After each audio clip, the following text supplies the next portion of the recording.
Hello and good morning to all of you wonderful villagers, adventurers, and travelers out there. My name is Journey, and it is wonderful to bring you back here into Mountain Shade Village on this wonderful Wednesday. It is time for our world building workshop. I'm very excited to be back at it with you guys. We're going to start with a little bit of Pomodoros today. Get some organization done, get a few things settled. I've got some list making admin that I need to do as well. So we're going to start with that. And then when we get to about noon today, we're going to hop in and talk a little bit about the world building, where we're at, all of that kind of stuff, and what is going to come of everything that is going to be designed around the new world order, as it were, so to speak. But it's going to be a good time. So we're going to do that, and then we'll see what happens. But why are you so weird? Like curtain in the background being weird. I have to move it every day, so I'm not surprised that it changes every day. But some days it's weirder than others. But hello, welcome in. Who grabbed the first torch? Catnip Ninja was here to grab the first torch, living up the name and swiping it from everybody else. So, well done to the Catnip Ninja, getting first to light the speaker's fire today. And I hope that your morning gets set up well. And it is good to see all of you out there. I hope you're having a good day so far, at least as good a day as we can hope for. Yes, the Tipsy Tiger is in the house. Doing some fun stuff. A new category. This is a category that we've streamed in a little bit every once in a while, and it is because of Nyx. Some of you may remember Nyx Flair, who comes in every once in a while to say hi. And Nyx is actually a professional published writer and does co-working streams and writing streams and a whole bunch more. Absolutely lovely human, lovely Canadian neighbor, and I have taken a lot of inspiration from them as well. And it is not to my memory that we've streamed in this category. Yeah, it happens infrequently for me because to a certain extent I feel a little out of my element. But I keep reminding myself that I am a writer. I am a game designer. I am all of these things while I am being a game runner for TTRPGs, and it's worth the reminder every once in a while. So I like taking the time to dip into some other places on Twitch, because you never know when folks might be looking for some inspiration for themselves and also need the reminder that all of those skills are part of TTRPGs. So, what is happening in my chat right now? Tipsy Tiger says, "Hey Knob, I gotta tell you something. Are you ready?" And Knob's like, "Sure." That's what I expected for it. I am grateful for Knob too. Knob is pretty darn great. It's true. Absolutely awesome. All right, before we patter away the day, let's go over here really quick, review the schedule. Thank you again to all of you lovely folks wanting to help support the stream, and thank you to World Anvil for the support over the last month and a half. It's just a little bit, but every little bit helps right now, especially because even after our fundraiser in June, I am still kind of at zero after everything that I had to pay out for the move and the damages and everything. So like, I am deeply grateful that I started this month basically at zero, but it has made things a little bit scary trying to make sure that I've got enough funds to pay for my rent with my current housemate and get some money set aside for the new what's going to be the new deposit and the first month's rent and all of that kind of stuff. And I'm deeply grateful to you guys for helping make that possible.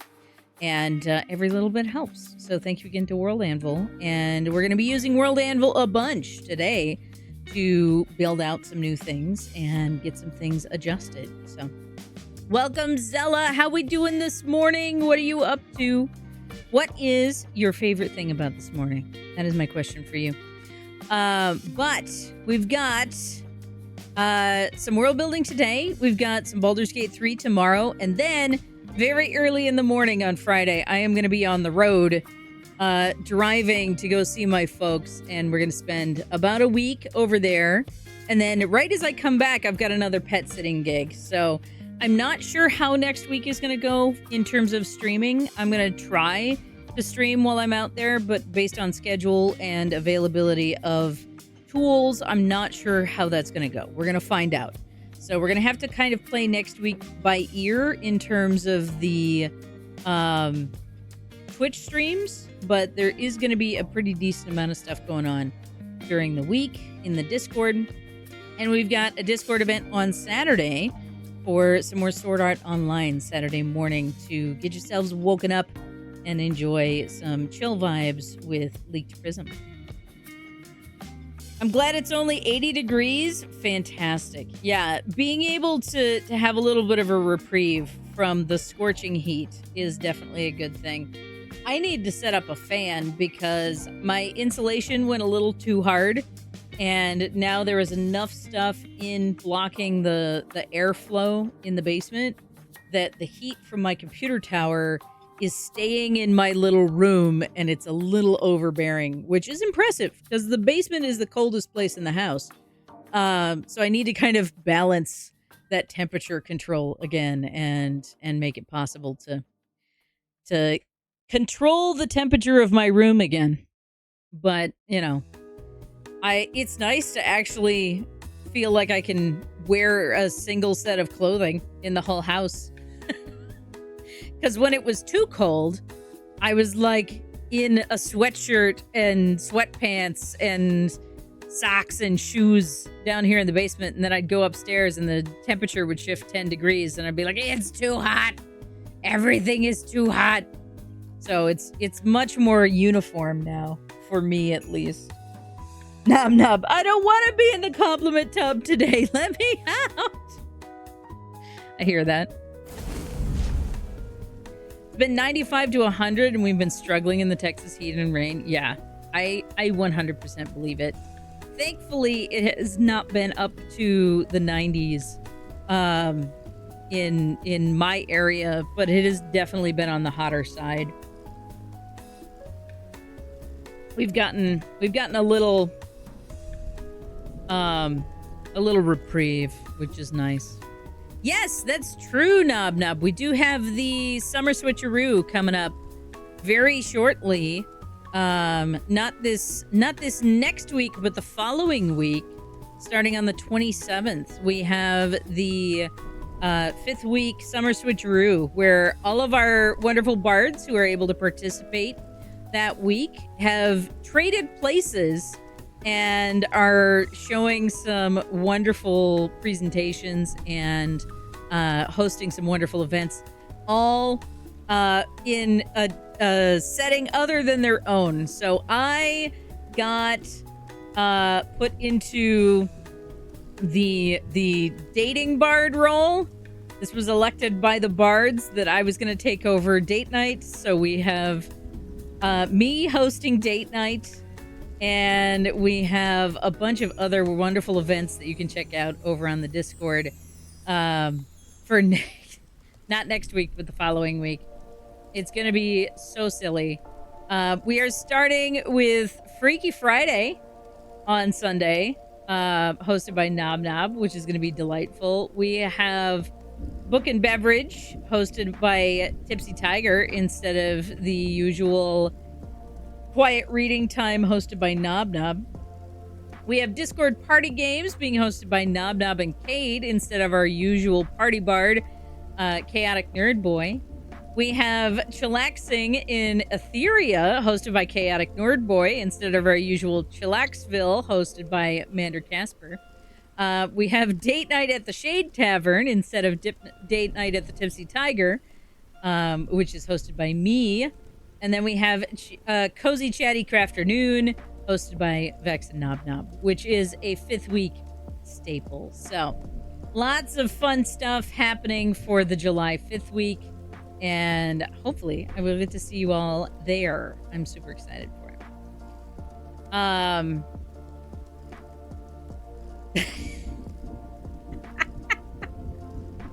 Listen, I did ask. It's true.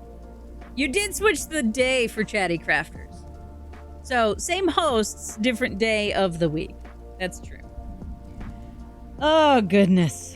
All right, y'all. I cleared out our done tasks for yesterday, but we still have them on the counter, so they still count for the week. We've got 4 pommos that I want to do this morning, and then we're going to do our world building chat a little later on. I am going to set up let's change my project here, for homebrew. There we go. Have a good lurk, Zella. Zella, what are you working on today? Is today an art day? I think today's an art day for you, yeah? So I got 4 pommos to finish my homework. Yes. Or 2 hours. If that does better for you. You've got 2 hours to get your homework done. All right, y'all. We've got 25-minute timer, 5-minute breaks. Get the stuff with the stuff. The pizza-flavored combos are just the best. Absolutely. You know what, though? I'm about to take a road trip back to Iowa, and I know that I'm going to have to pick up a bag of corn nuts on the road trip, and I don't know if I can do the corn nuts anymore. If I can't do corn nuts anymore, I'm going to be kind of sad. You've been working on your homework since 8:30 a.m. It is now 11:15 for your time zone. Ugh. It's so long. So you probably want to be done by 2 hours from now, huh? Zella says, today is an art day. No idea what I'm working on.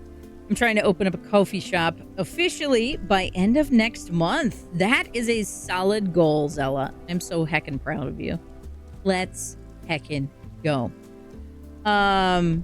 What have you done recently? Do you have works in progress?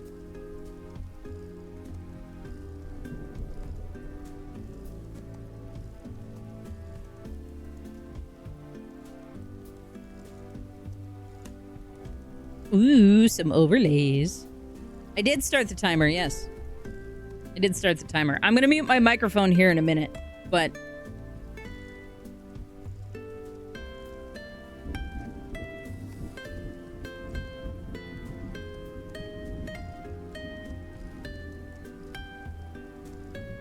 About 2 hours was struggling to decide the idea I was going to do for the 2 projects. That's such a mood, though. Such a mood. Okie dokie. What am I working on? Let's look at my backlog here. I need...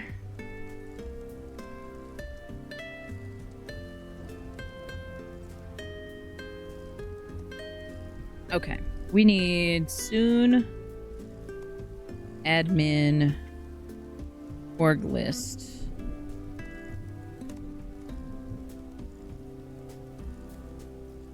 Yay! Congratulations on being out of your bed. Finishing up my Bob's Cyberpunk Burgers. I have a One Piece Magical Girl, and then I'm thinking something Steven Universe. Oh, and Bluey D&D. Bluey D&D sounds phenomenal. Are you needing like a doodle to get yourself started for the day, or are you jumping right in with one of your works in progress? Because if you need a doodle suggestion, I can definitely run something like that up. Or my suggestion for you is roll a d4 to pick which thing you work on. And then when you feel like you're unmotivated, then roll the dice again to pick your next one and just shuffle through them. Need a doodle suggestion for funsies? Okay, so... Do you want a character, a setting, or like plant?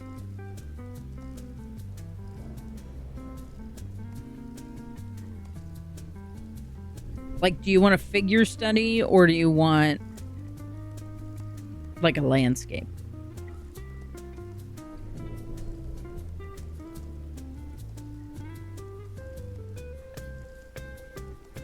A setting? Okay, so let's see. You can do a wilderness supplier, a house in hilly plains, or you can do a castle study, like a wizard study in a castle.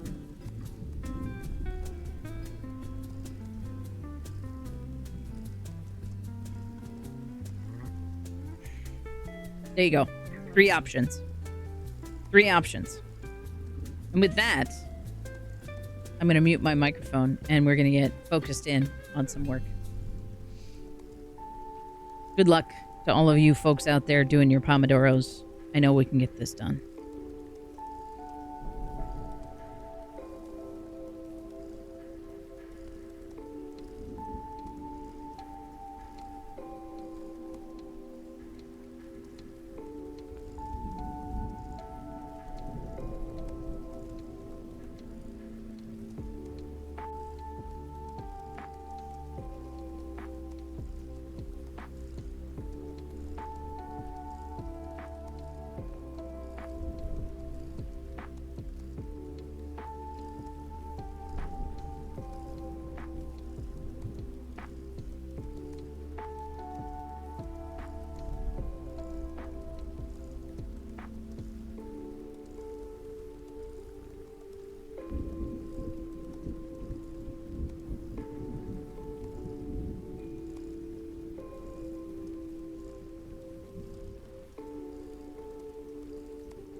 right.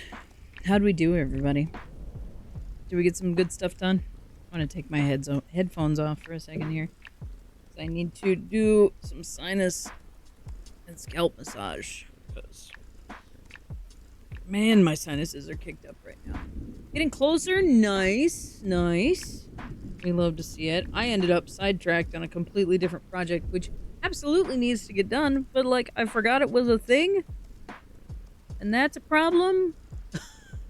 Whoopsie. Ugh. Glad I thought of it.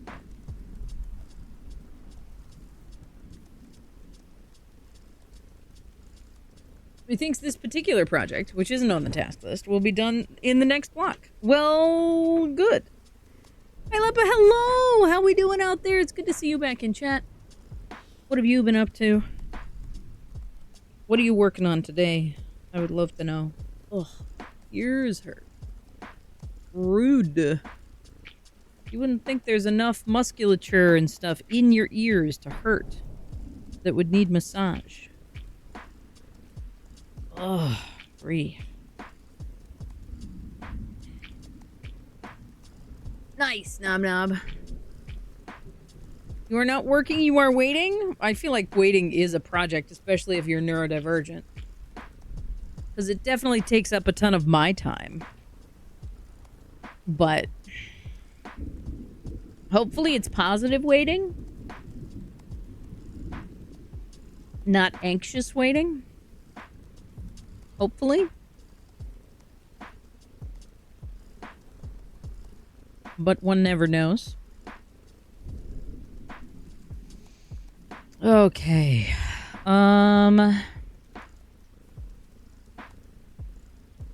Let's see.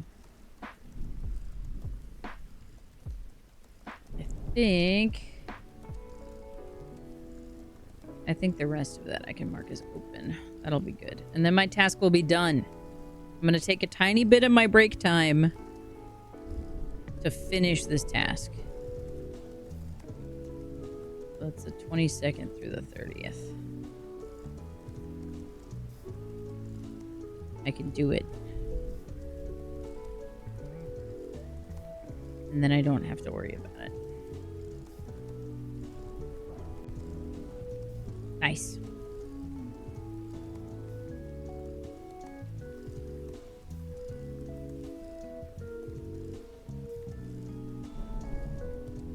Waiting for a document to pass so I can finally get money since the 1st of this month.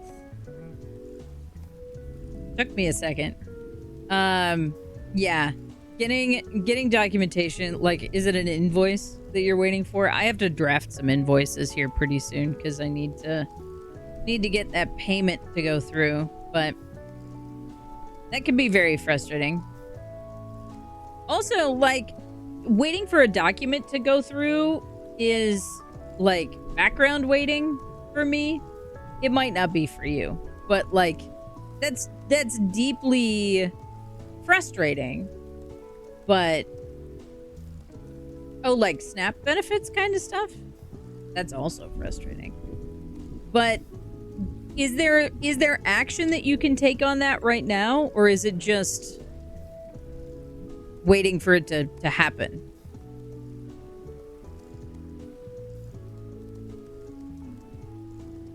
Because, like, if it's inactive, if there's nothing that can be done about it, then it can kind of live in the background, right? Yeah, waiting for something to happen. So what are you doing in the interim? That's more what I'm asking. Is, like, what are you doing to pass that time while you're waiting for the documentation to go through? You know? Because if you can't take any action on that, then you don't need to be exerting energy on it. You know what I mean?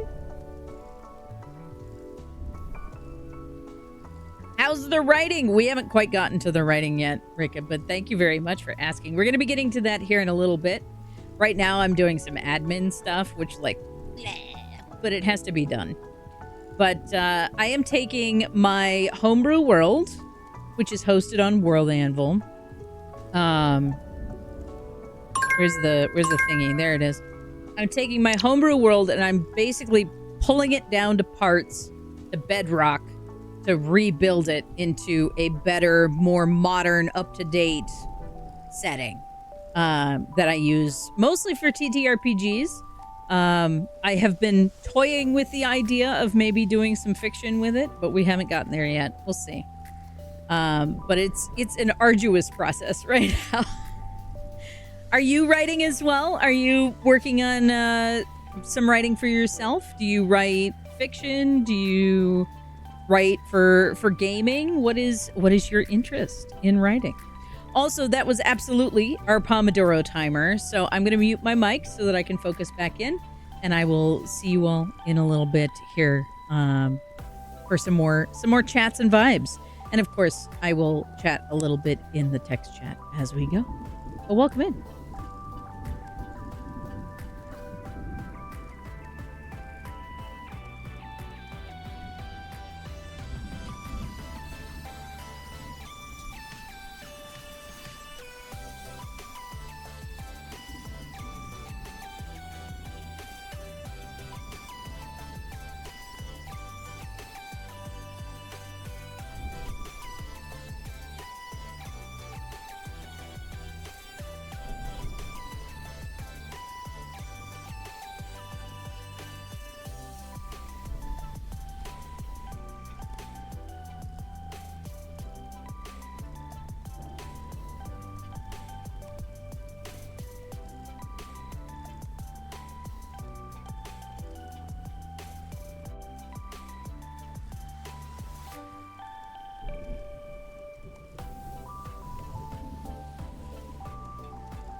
a new follower.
Alrighty, everybody, that is block 2, which means it is time for us to do a bigger stretch break. So get some notes set aside for yourself, get some things sorted so that when you come back, you can pick up more of what is going on with your projects. I have been working on the world meta page for the revamp with Egregar and the world around Mountain Shade Village. I really am starting to feel like I'm honing in on a little more direction, which is great. And it means that I'm actually starting to like narrow down my intent with writing the world, which has made a huge difference in terms of where I want to take things and stuff, which is very, very cool.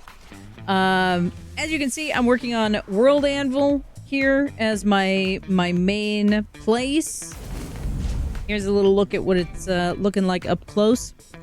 This is the world meta, and I'll even share with you guys the link if you want to see it in world and published. But we're going to take a 10-minute stretch break here. Get up, get moved around, refill your water, refill your coffee, whatever you got. Take your meds if you need to do that. Get some food. Yeah, it might be lunchtime where you are or an appropriate time for a meal, so maybe get yourself a meal. I need to go grab some lunch for myself because this is going to be my best option, I think. And then we'll be back for 2 more Pomodoros, then another stretch break, and then it will be time to dive in and talk about some of the stuff that I'm working on here behind the scenes, as it were. Mayhaps it was a foolish endeavor to write the lore as I go along, but I'm nothing if not a mood, though, truly. And I wrote a ton of stuff for lore for this world just kind of as I went, and just kind of compiled a whole bunch of stuff together. And I needed essentially the playtesting phase to realize that a bunch of things needed to be adjusted. So that's kind of what I'm going through now, is like, okay, we've done some gameplay in the world. Now it's time to go back and like rework a bunch of stuff. And for me, it's just easier to disassemble the whole thing, clean it out piece by piece, and then reassemble it as I go. But it's time for a stretch break. If you want to check out World Anvil, which is this platform right here that I've been using for over 3 years, you can do so by clicking the link in the chat there. That'll help support me if you decide to upgrade an existing account or get a brand new subscription for yourself, whether it's for a single month or for the whole year. The amount is up to you, but it does help support me as a creator, and it helps show this wonderful company that decided to take a risk on a teeny tiny creator like me, and that it's worth doing, you know? So thank you very much for your interest. I am going to leave you guys with some words on stream over the break, so that you can stretch your brain cells a little bit as well. If you don't have a potion next to your name, I do run ads over our stretch breaks so that you don't miss any of our conversation. But if you want to play words on stream while those ads run, you can use that link there and open it up in a separate tab so that you can enjoy the game while those ads play.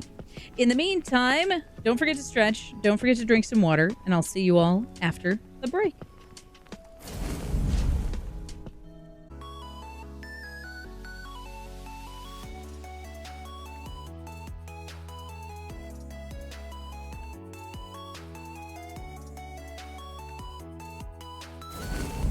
Welcome back in, everybody. I hope you got yourselves a good stretch break. Ordering food. Amazing. I hope you've got some awesome food on the way, noob. Also, thank you very much for 6 heckin' months here as an adventurer on the mountain. I greatly appreciate your support. And thank you for kicking off the sub quest for today, too. Every little bit helps support me as a content creator. So thank you very much for wanting to be part of that support. Speaking of food, I got myself some leftover lentil curry with chicken, and I am so excited because it was so good the day that I cooked it, and now it's been marinating in the fridge as leftovers. I can't wait. But something that also can't wait is getting some work done. So we're going to head on over here, get our next co-working block started, and see what we can get done here in this next work block. So let's get the timer started again. 25 and 5s, just like we always do. We'll put it on auto advance. So when it's break time, it'll go right into the next one. And then after that last work block, we're going to chat about some of the world revision that I'm doing and all of the slow but intentional progress that I have been working on with the world. So good luck, everybody. I'm going to mute so that I can enjoy my lunch and get some more work done. And I will chat with you all shortly. Good luck on your work block.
Ugh, I love this prompt structure so much.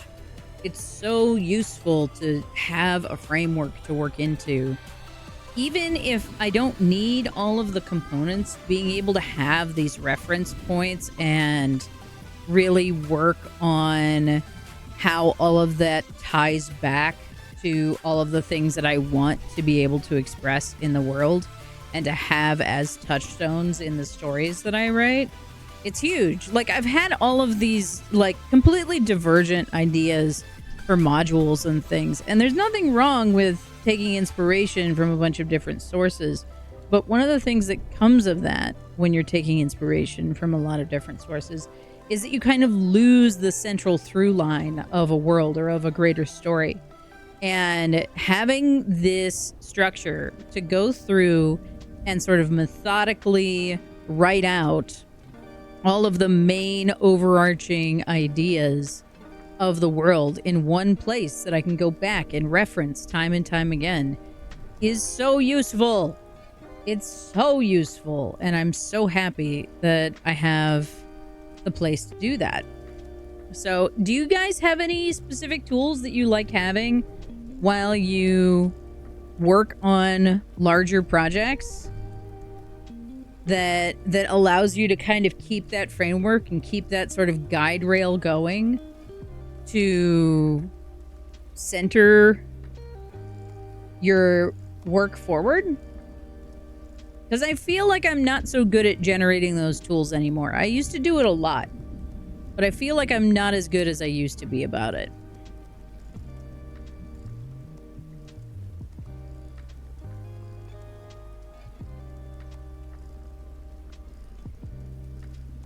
I'd love to know if you guys have some good tools for it. I was raving about how I like the structure in World Anvil that gives me prompts and things to like structure out my writing and my design.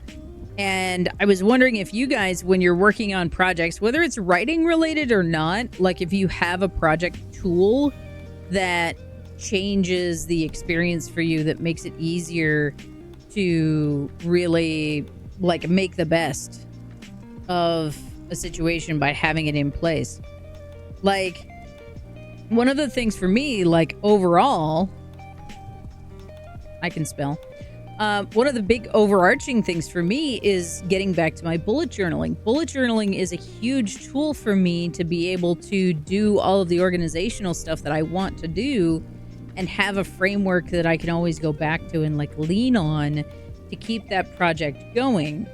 And without the bullet journaling format, I don't know that I would be able to get as much done or have as clean a thing in order to do the organization that I want to do and make it as actionable as bullet journaling does. And so having that framework to go back to makes it faster, makes it easier to reference, all of that kind of stuff. It's so helpful. Miss Sugarcrest says, I don't have those tools, but that would be helpful as my world building continues to grow. I mean, World Anvil is a tool that I recommend for world building, regardless of if you decide that you want to get a subscription for it. Like, yes, I am currently sponsored by them. I've been using this tool for 3+ years, so I'm going to recommend it anyway. If you want to help support the channel and get it as part of my affiliate program, great. But if you are building out a world, World Anvil is a fantastic reference tool to use as a structure to help you with that. Whether or not you get a subscription, through me, strong recommend. Noob says, well, most of my experience in being organized is from work. Our main work style is called Scrum. Sure, I've heard of that. And a large part of that is about having large projects and breaking them up into bits. Yes, having a structure to break things down into like tiers and into smaller bite-sized pieces, that is a very important tool to have. Absolutely. Rekus says, all I have is a Google Doc with several bullet points and a dream. I think we've all been there. Sometimes that's all you need, right? Sometimes all you need is a basic outline structure, and that will keep you moving. Sometimes you need a more robust tool to help keep you motivated and organized and be able to reference all of your stuff, but it depends, you know? It all depends on all the things that you have going on. Namnov says, I guess with grad school being my current project, I just have a certain way that I write down all the little tasks that come with the smaller projects and week-to-week activities. That's part of what I set up each week during Set Your Sights in the summer. Yes, exactly. So like if you have a writing system that gets you through things to organize your thoughts and be sure that you've got all of the moving parts of your project in place, that's still a useful tool. It doesn't have to be something that somebody else made. Noob continues on the idea of Scrum and breaking things down into bits. So the big idea would be we want a website. That would be an epic. And we break those up into product backlog items. So stuff like make certain pages. Beyond that, in tasks would be make this slider or get that data set up. I love that. That's huge. That's huge. And like that happens on every project, right? Being like, okay, I want to build a cosplay, or I want to make a world, or I want to, you know, go clean the garage. Being able to figure out what your overarching project, your mini projects, and then your individual tasks are huge for creating that workflow. All my tasks break me down into tears. Oh, tears. Never mind. Thank you, Vampy, for the pun. Go back to the pungent. Scrum tools are very good at being able to connect the large ideas to their respective project backlog items and tasks. Everything is linked together. Yes. And that happens everywhere. Everywhere. Also, the timer has started. I'm going to get back to work here in a second. Delport. Makes it better? No, I don't have those. Makes it work at all? Yeah, I have a tool for that. In theory, if I don't have someone else who's interested in how a project is going, I'm not going to finish it. I try. I really do. But in the end, my own interest just doesn't produce enough momentum to finish a creative project. Delport, that hits on something that I so deeply wish that I could put better into words. And that is something that I heard somebody call a champion. Right?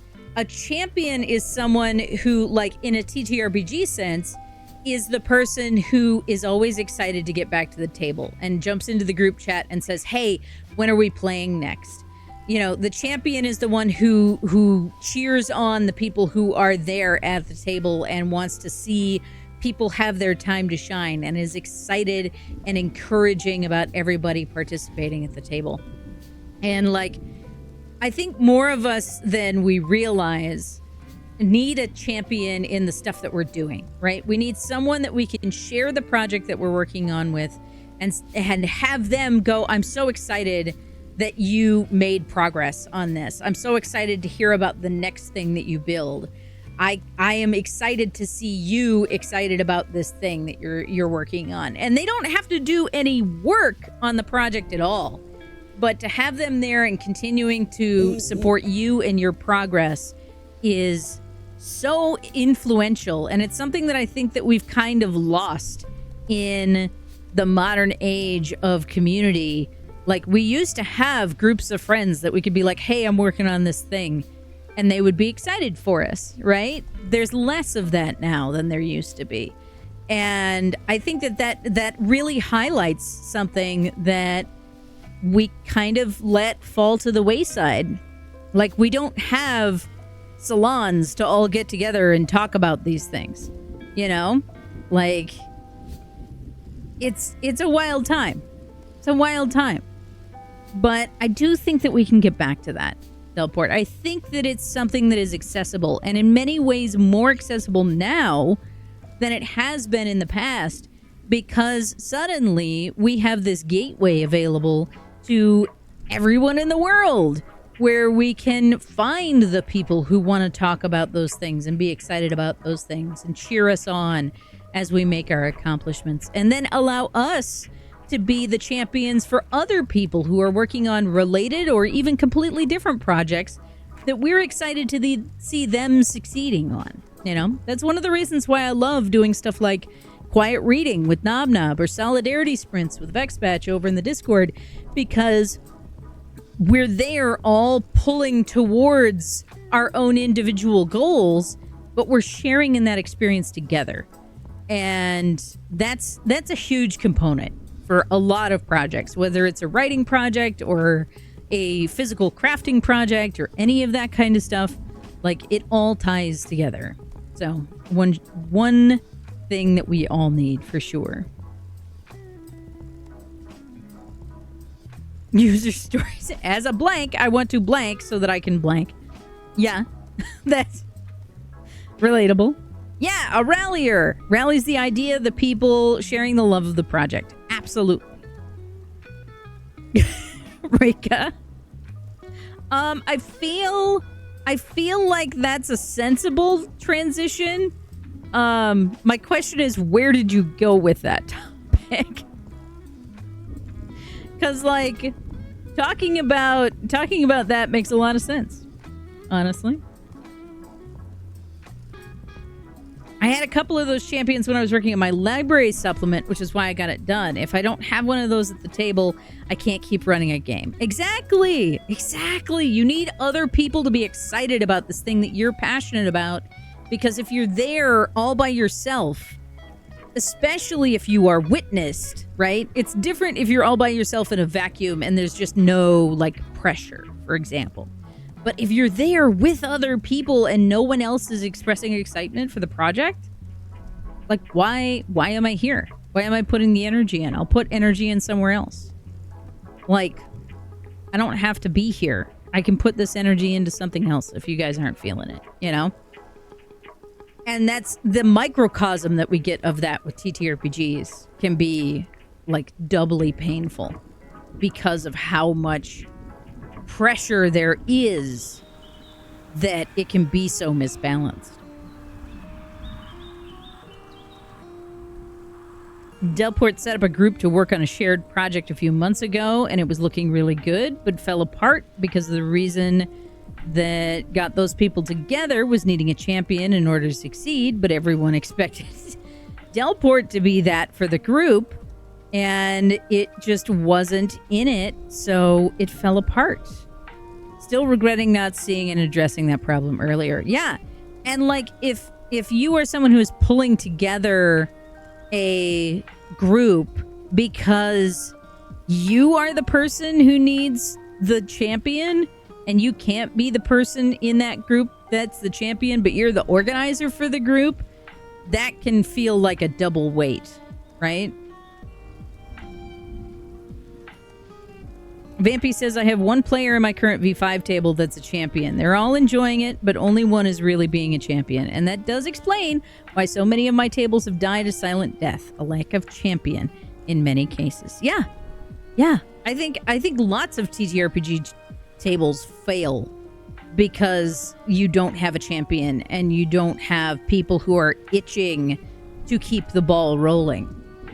Because I do genuinely think that it's a rare occasion when it can be only the game runner, whether it's a DM or a storyteller or, you know, narrator, whatever it is, depending on the system that you're running. I do think that in most cases, your champion cannot and should not be the game runner, because the game runner is building the world, right? Is pulling everything together and doing all of the work to keep the machine going. You need somebody else who is doing the championing. That's my thought on that, for sure.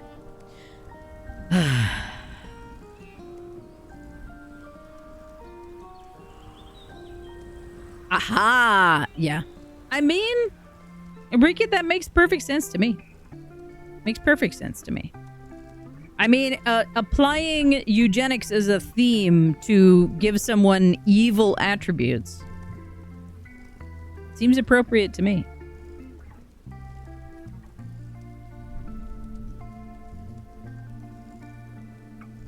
You want to double down on that? Look at the ugly laws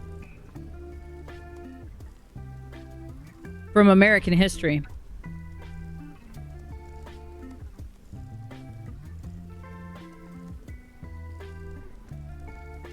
That could be a great place to pull inspiration from on that theme. You have returned with knobs. Knobs. Help. Noob has returned with noms. Those two words are not supposed to be the same in that sentence. Congratulations on the food. All right, I got 15 minutes left to do admin paperwork. I don't think the admin work is happening today. I might have to give off on the stuff that I'm working on here. I'm so close though. 85%. 85%. All right, I'm going to mute. I'm going to focus. I freaking swear. And I'm going to make the most out of this last 14 minutes here.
These embers are burning a hole in my pocket.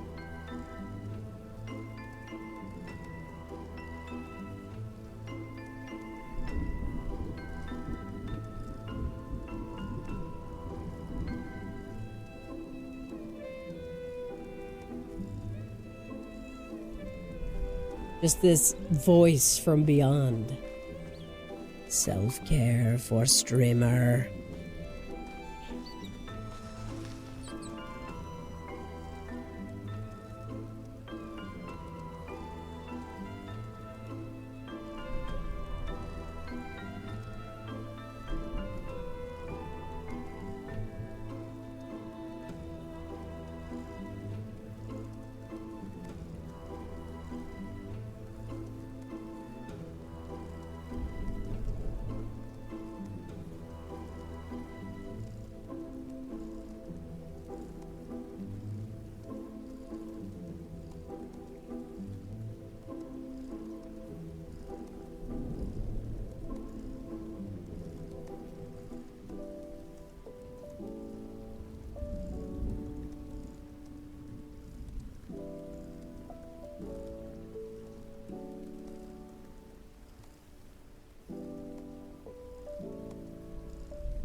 I just made myself another research project to do.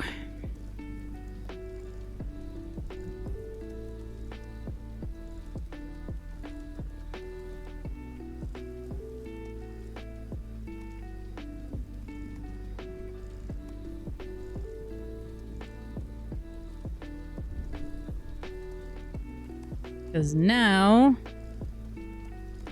I need to research how regionality impacts music design.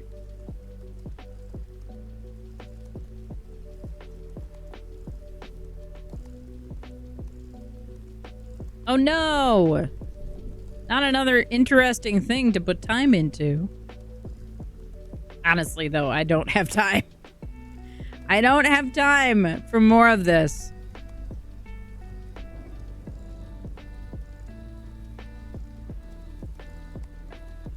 But we got to figure it out. So I think for now, I'm going to call the world meta done because I have a couple of things that aren't finished yet. So it's showing incomplete. But not everything has to be real world accurate, Sherney. Okay, so I'm not trying to make it real world accurate. To be fair, I am trying to draw inspiration from things that we have learned from the real world. So I'm not trying to make it accurate to the real world. But there's a fantastic YouTube creator that I go back to fairly regularly. The handle is Artifexian. And Artifexian does videos on how different things impact world building. And one of the things that Artifexian has talked about is the way that altitude impacts how language evolves and how certain languages are going to be more heavy on certain vowel sounds and consonant sounds based on the elevation of the civilization that lives there.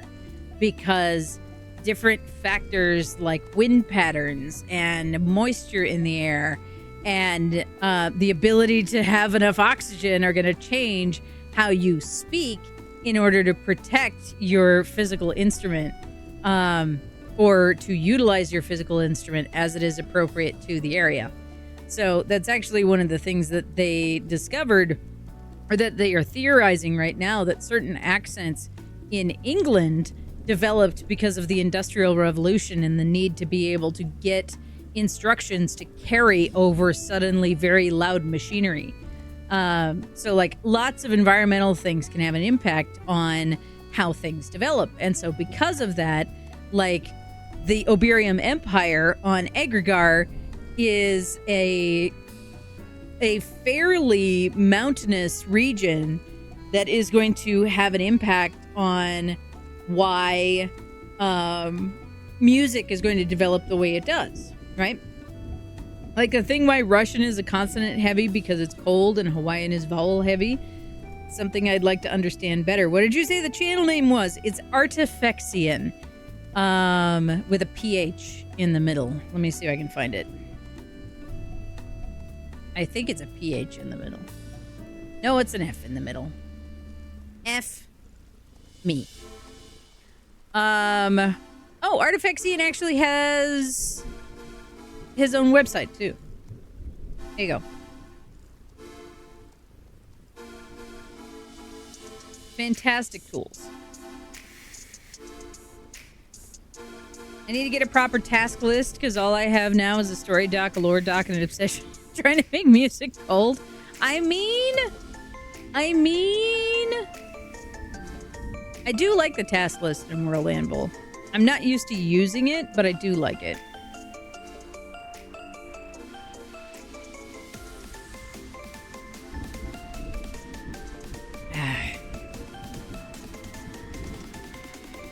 Hey, look at all this progress. Well done, dear. I'm proud of you.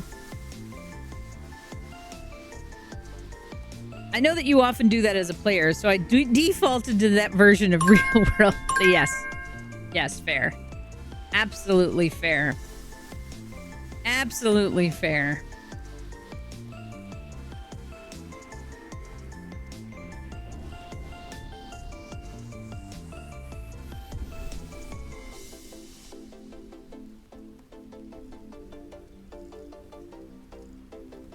Yay! Well done. Well done getting your thing back out of the alleyway.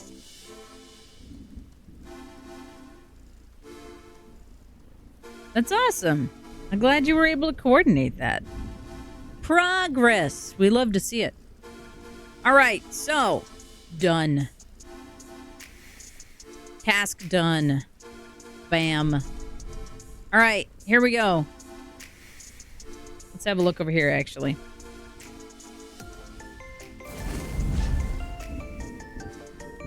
So here is the meta page.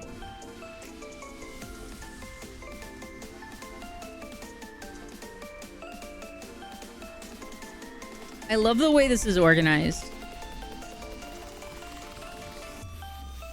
Do you guys want me to read through this whole document for you?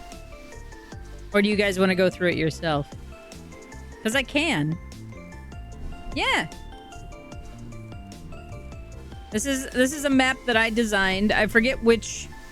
I used one of the map generators to design this map. I forget which one I used, though. I'd have to go look it up. But I generated and tweaked this map to make it into the continent of Agrigar. And it actually has 3 phases as well, if I go into the map site. But you guys want me to read through this document? Here, I'll give you guys a poll. We do need to go and have a stretch break.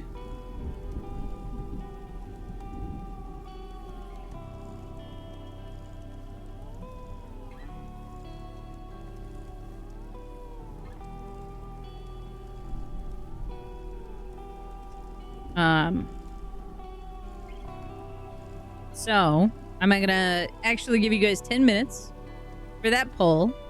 But this is what I've been working on for like the last 3 setups here. Why does the drama not have any? Maybe I need to add some headings to that. Yeah.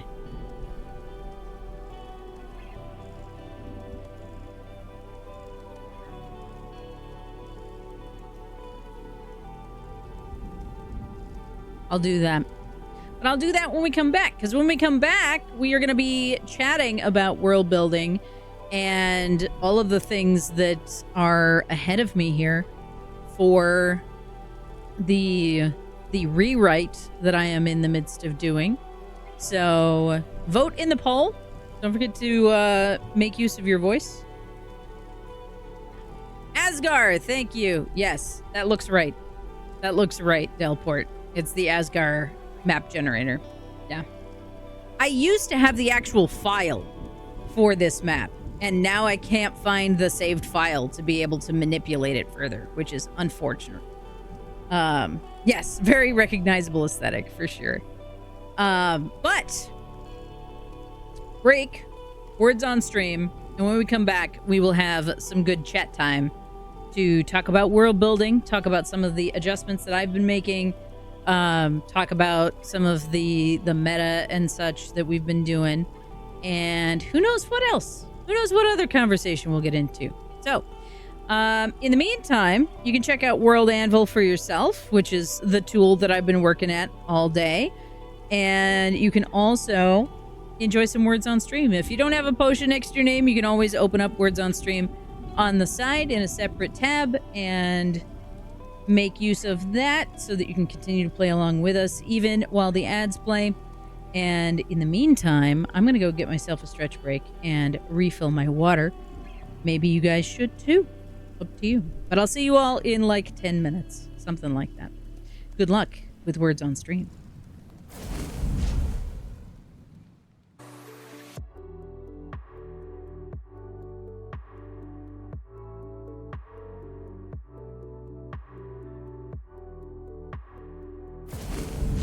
Why is it always the fish? Why is it? I swear words on stream will have the weirdest freaking words, and it turns out it's almost always related to some kind of marine biology. I swear it's the truth. All right, y'all. The poll says you guys want me to read my world meta aloud. So we will go through the world meta here, and you guys can enjoy that. I will give you guys the link if you want to check it out so that you can read along on your own if you so choose. But let's head back over here.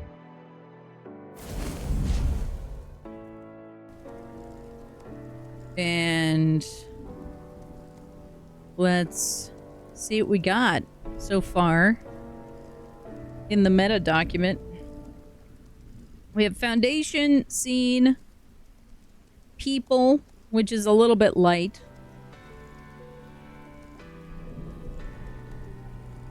Because I need to work on this a little bit. We have imagery, music, literature, gaming, movies, and TV. These are our inspirations. We're going to start with foundation. And see where that gets us. My brain is no longer satisfied by this music.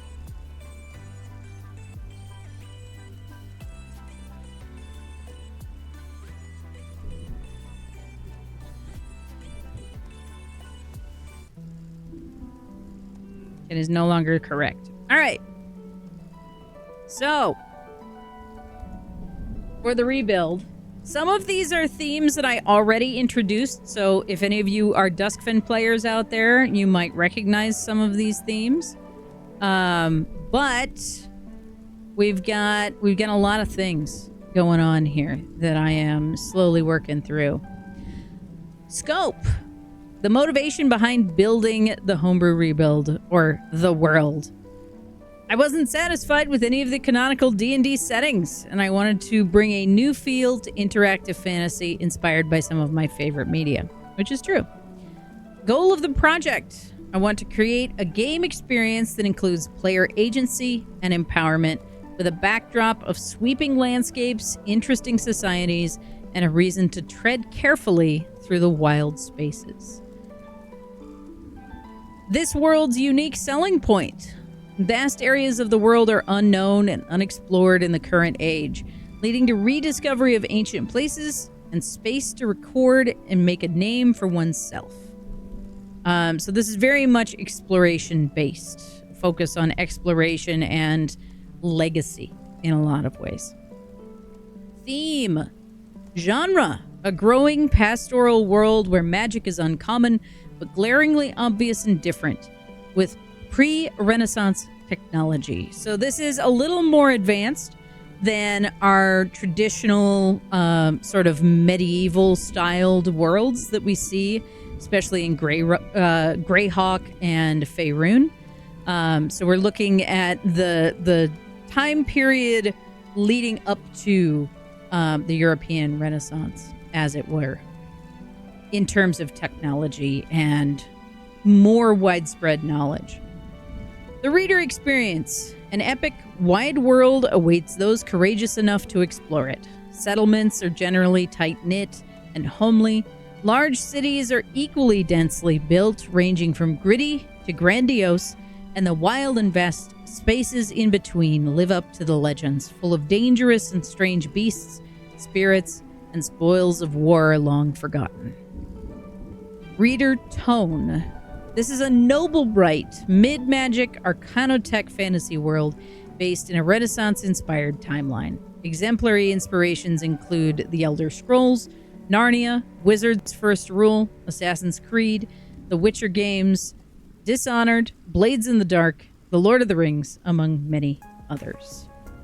Recurring themes include broad, sweeping landscapes with untouched wilderness as far as the eye can see. Developing technologies in a curious world that asks questions, and close-knit civilizations, neighborhoods, and settlements that band together against the creeping dark of the wilds.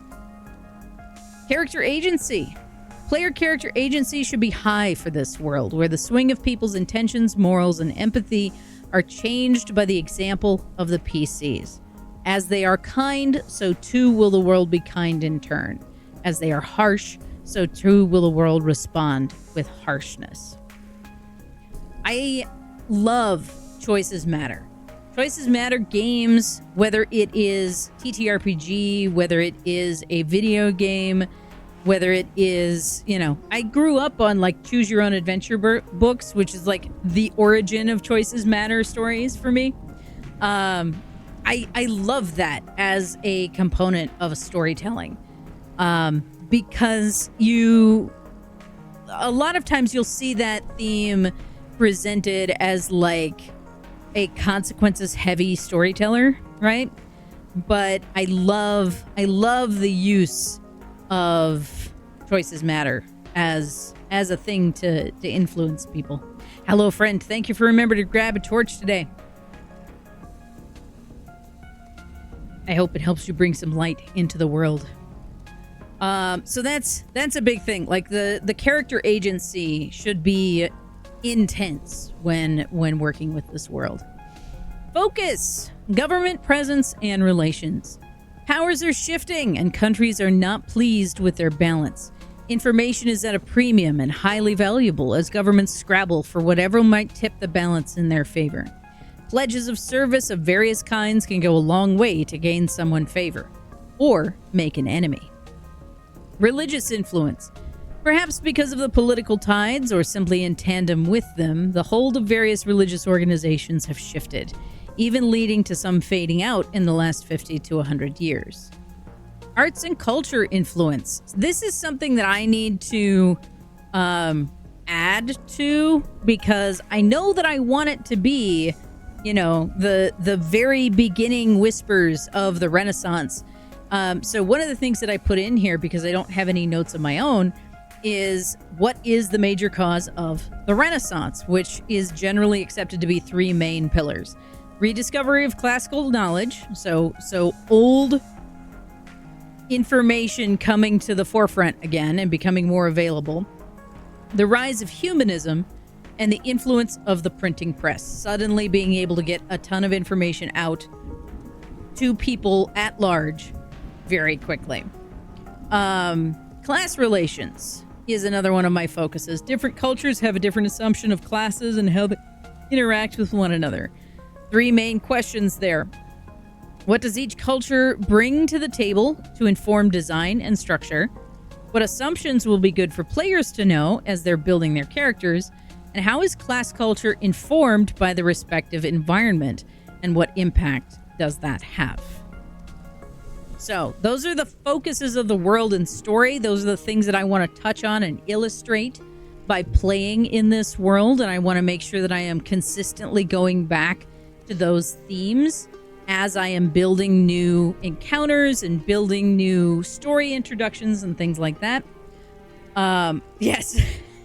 It's always interesting to see who the zealots of a world are, Rick, isn't it? What does humanism as a philosophy look like in a world that demonstrably distinct people groups like a fantasy RPG? Or does human apply to all speaking peoples? As a shorthand right now, because this is just a copy paste, the arts and culture influence is just a copy paste right now.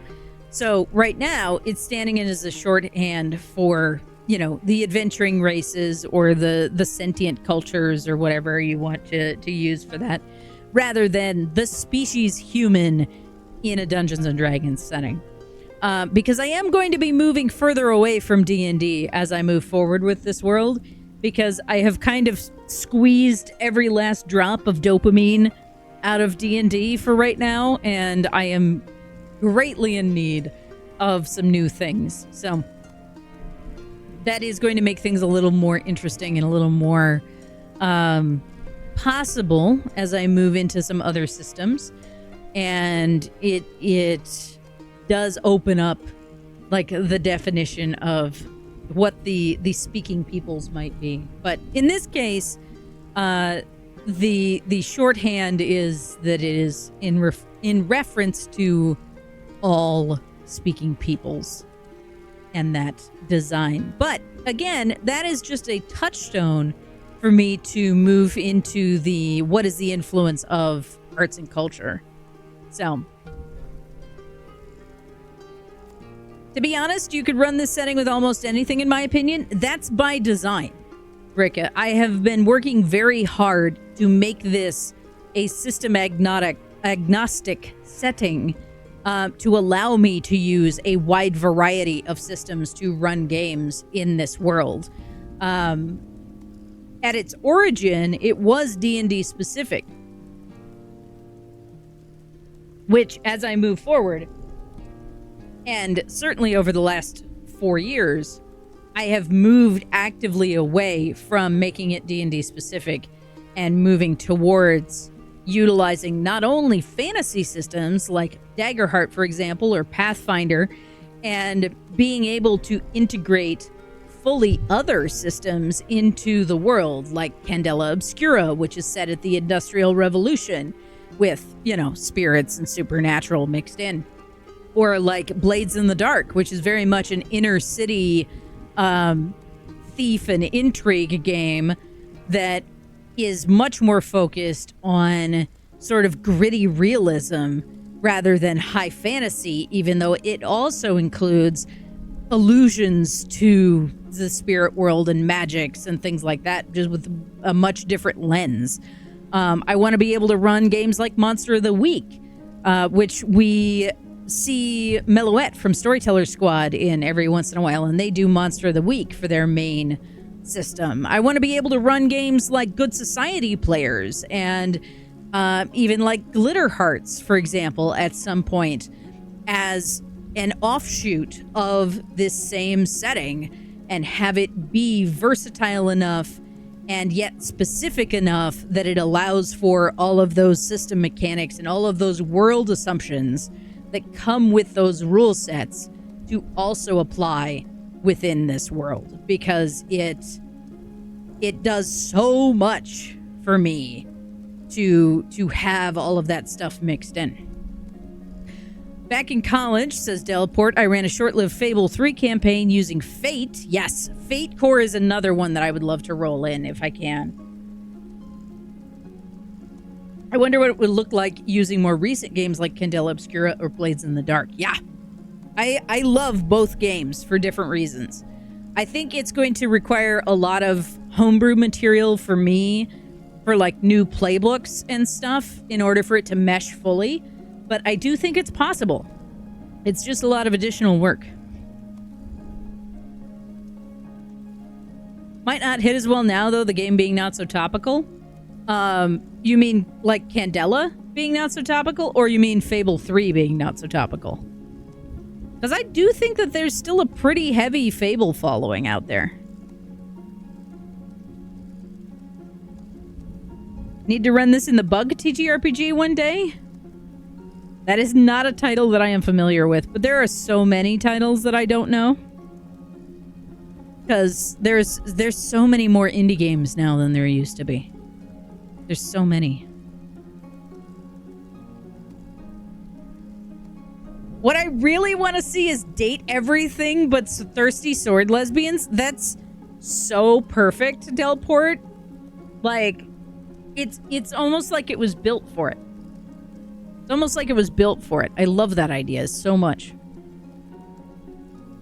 It's so good. All right, so we got sidetracked. Shocking.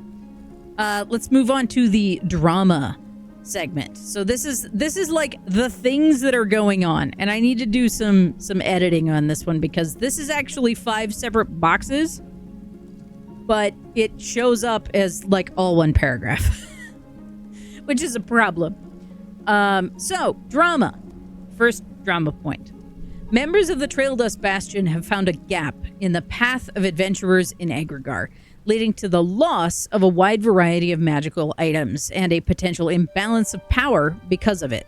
They are working to close the gap on this lore and possibly recover artifacts for their own archive. There are forces that oppose them behind the scenes.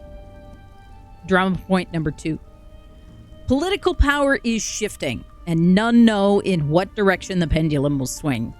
The Iberian Empire has begun active recruiting of soldiers for the first time in generations.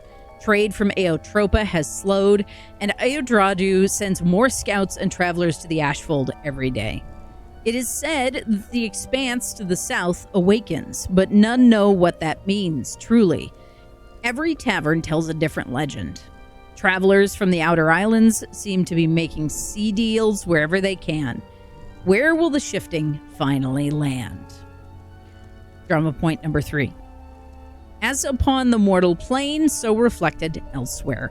Larger powers also scramble for power amid the stars, recruiting followers in shadow, but soon in the open as well, towards some grand purpose. What bid for power has even the divines clutching to their influence with the grip of a steel trap? drama point number 4. Ruins seem to be born from the dirt like wild rocky eggs, interrupting roads, fields, and settlements almost overnight with regularity now. Some pop up quietly, seemingly as if they'd always been there. Others open a maw to unthinkable horrors, unleashing creatures upon unsuspecting common folk in the blink of an eye. Drama point number 5. For a generation, magic has been subtle and infrequent in this world. Most folk assume that it always has been, but recently there has been a surge in magical power among the few casters on the continent, leading to some strange events and hushed concerns behind closed doors. And finally, one of the background overarching drama points: what goes bump in the night, and why do folk band together so tightly in their cities? So those are the main like overarching plot points that are like the season-long story arcs, so to speak, and some of the interesting thematic elements of the world. How many players do I have in the chat right now? Do I have any of my Duskfen players who are active in the chat right now? Did any of you pick up any of those themes as you were playing? Hopefully some of them. Hopefully at least one of them. Because some of them should be familiar. You did? What was some of the ones that were most obvious to you, Nerd Boy? I do love each and every one of my player characters. The shifting powers and the magic use? What was one of the examples? I'm curious. What was one of the times that you like registered that those things were happening? I'm pulling table stories here. What was it? I was asking TK how many of my current players recognized any of those foundation elements that I was mentioning, or any of the like main drama points that I was mentioning about the world.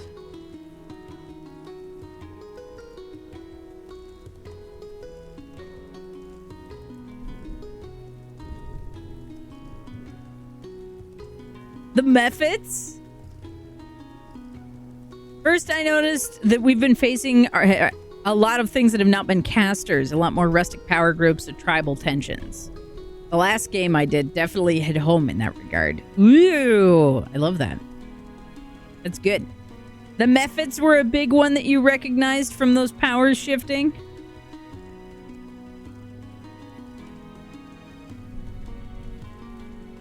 Is there anything particular that you tied them to? Also, if anybody would like to go through this document, you can have a link to it right there. Check it out if you so choose. I'm curious how much is being communicated, you know? The methods being different is suspicious. Yes, for context, for anybody who doesn't, play in the game. Early on in the table games, I introduced a new subset of methods, which, unlike the methods that you might find in the monster manual, are arcane based. They look very much like lava methods or dust methods or smoke methods, but they are arcane based rather than elemental based. So a new creature type might be a great way to illustrate some of the themes that you're wanting to put forward.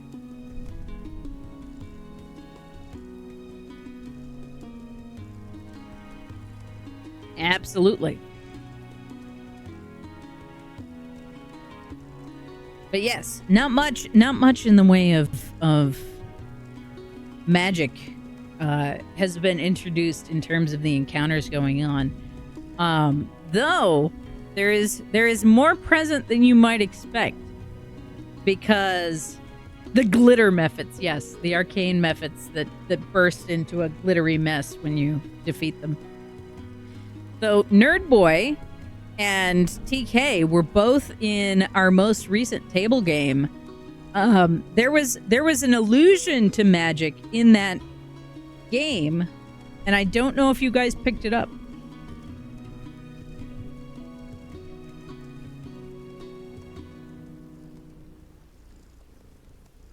Because there were definitely a couple of things happening behind the scenes during that session. More subtle in their introduction. But I don't know if you guys noticed. Because a lot was going on, to be fair, during that event. There were many things happening. All right, let's talk about the scene of our world here. The laws of this world. This is a magic-infused world where magic is tied to the world and planes themselves. While magic is a strange and esoteric practice to most, those who can harness it in any discipline are polarizing, often revered or reviled depending on the location. Cosmology. Each culture and nearly every religion has a story of the origin of the planet, though no mortal has yet to uncover the origin of their world. So we are kind of on the cusp of science and technology that is going to allow the speaking species to kind of unlock the history and origin of their world.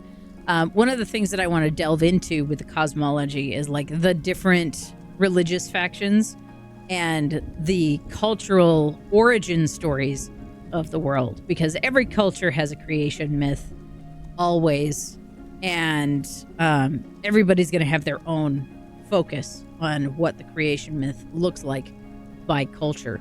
So I still have to finish my journal entry. I don't remember magic specifically. Might do with some review if you can remember it. Principal geography and features. While the world as a whole is quite biodiverse, the individual regions have a monoculture out of the environment. Leaning into the wide, expansive landscapes of untouched wilds, there are large areas of the land masses that have the same general geography as far as the eye can see. So this is talking about how basically if you were to stand in any one place, if you were to look out towards the horizon, you are likely to see some very large areas that are basically all the same biome, depending on where you are. So like you have the mountainous areas of the Oberium, you have some plains over here to the east, you have the great forests of Aeotropa, you have the steppes of Aodradu, you have the two deserts of the Sleeping Expanse. You have some jungles down here to the southwest. The most biodiverse area is actually these islands of Aturga, which we don't talk about much, but they were one of the first places that I started to develop. And each of these islands of the archipelago has its own sort of microbiome. The kobold with the amulet. The kobold with the amulet is one. That's one of the things. There was another one as well, which was much more subtle. It was mentioned directly in conversation, but kind of in passing.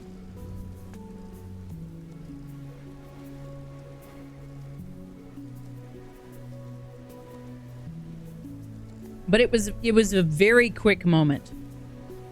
So I don't know if you guys saw it.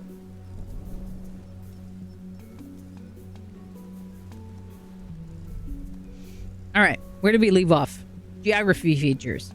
Initial active setting. Campaigns will have a more specific active setting scope, but as appropriate to the campaigns. The scope of the known world, in varying levels of detail, is the continent of Egregar and surrounding islands. So that's just a very basic, like, what is the play map, right? Where might things be? Where can we go before the DM says you cannot go this way? Where are the edges of the map? And that's this continent right here. May have missed it due to the stupid Wi-Fi. I mean, yeah, that's a thing that happens. That is a thing that happens. I don't know if Chaotic Nerd Boy caught it during the time. You like the archipelago? It is 10% more silly than the most of the map. How so? By nature of being an archipelago? Or because of some other reason?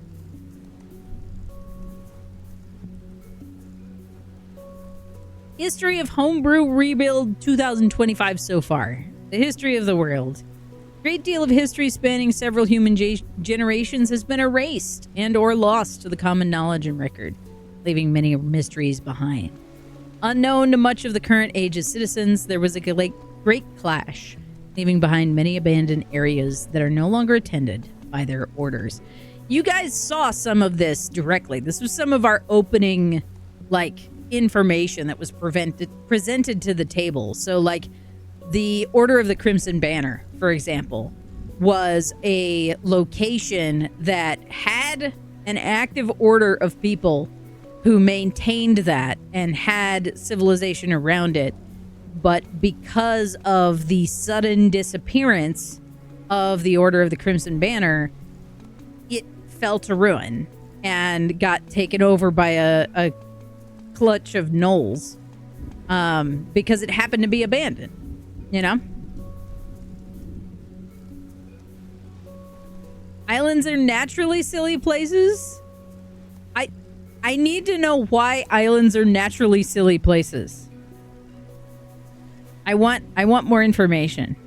Give me more. I want to know where this thought process goes. Let me go down the rabbit hole. Please. I'm so intrigued by this thought. I love it. Technically, an archipelago is one landmass. It's just that only some of it is above water. But they're not actually islands. That's terribly pedantic, though. All right, so inspirations. I don't know why these are split out as separate pages and the others are all kind of grouped weirdly on the same page, but the imagery of this world is open and wild countryside filled with creatures of various size and risks. Sparsely placed, dense cities and towns are where folk cling together against the wilds.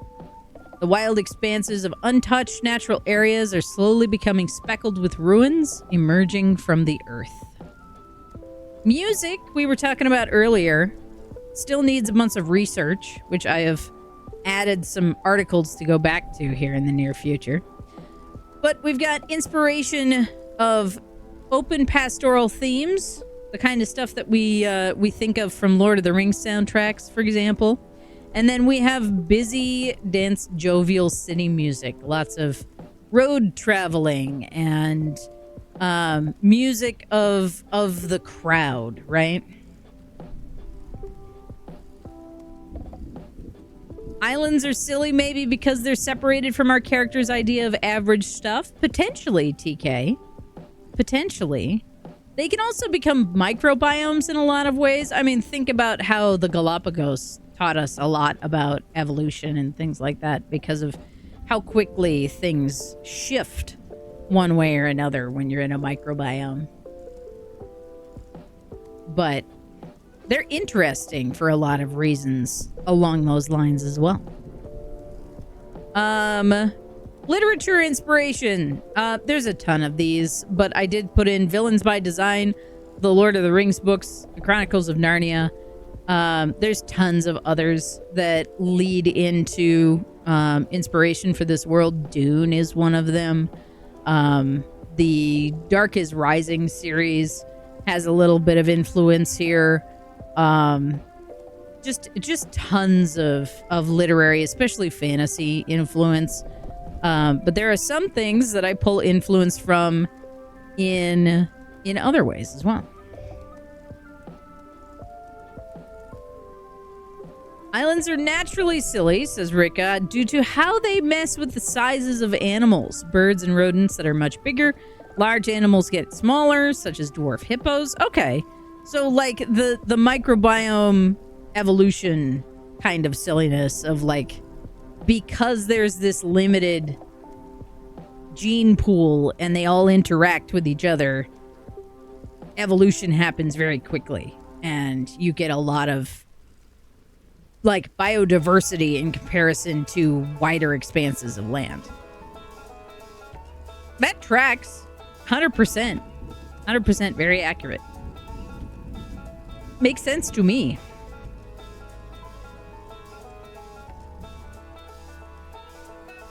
Makes sense to me. Gaming, movies, and TV. Lord of the Rings we already mentioned, but here I listed out things like Assassin's Creed universe, where you have these powerful artifacts that have strange world-changing experience influences. The Elder Scrolls universe has a lot of influence that I draw on in a lot of different ways, though sometimes in strange ways. The Dishonored universe, the choices matter that we get from Dishonored, as well as some of the like political intrigue that we get from Dishonored. Thief. So especially the 2014 Thief game, where you have this subtle yet powerful magic that influences the mundane in strange ways. Also the influence of the outsider in Dishonored is another one of those.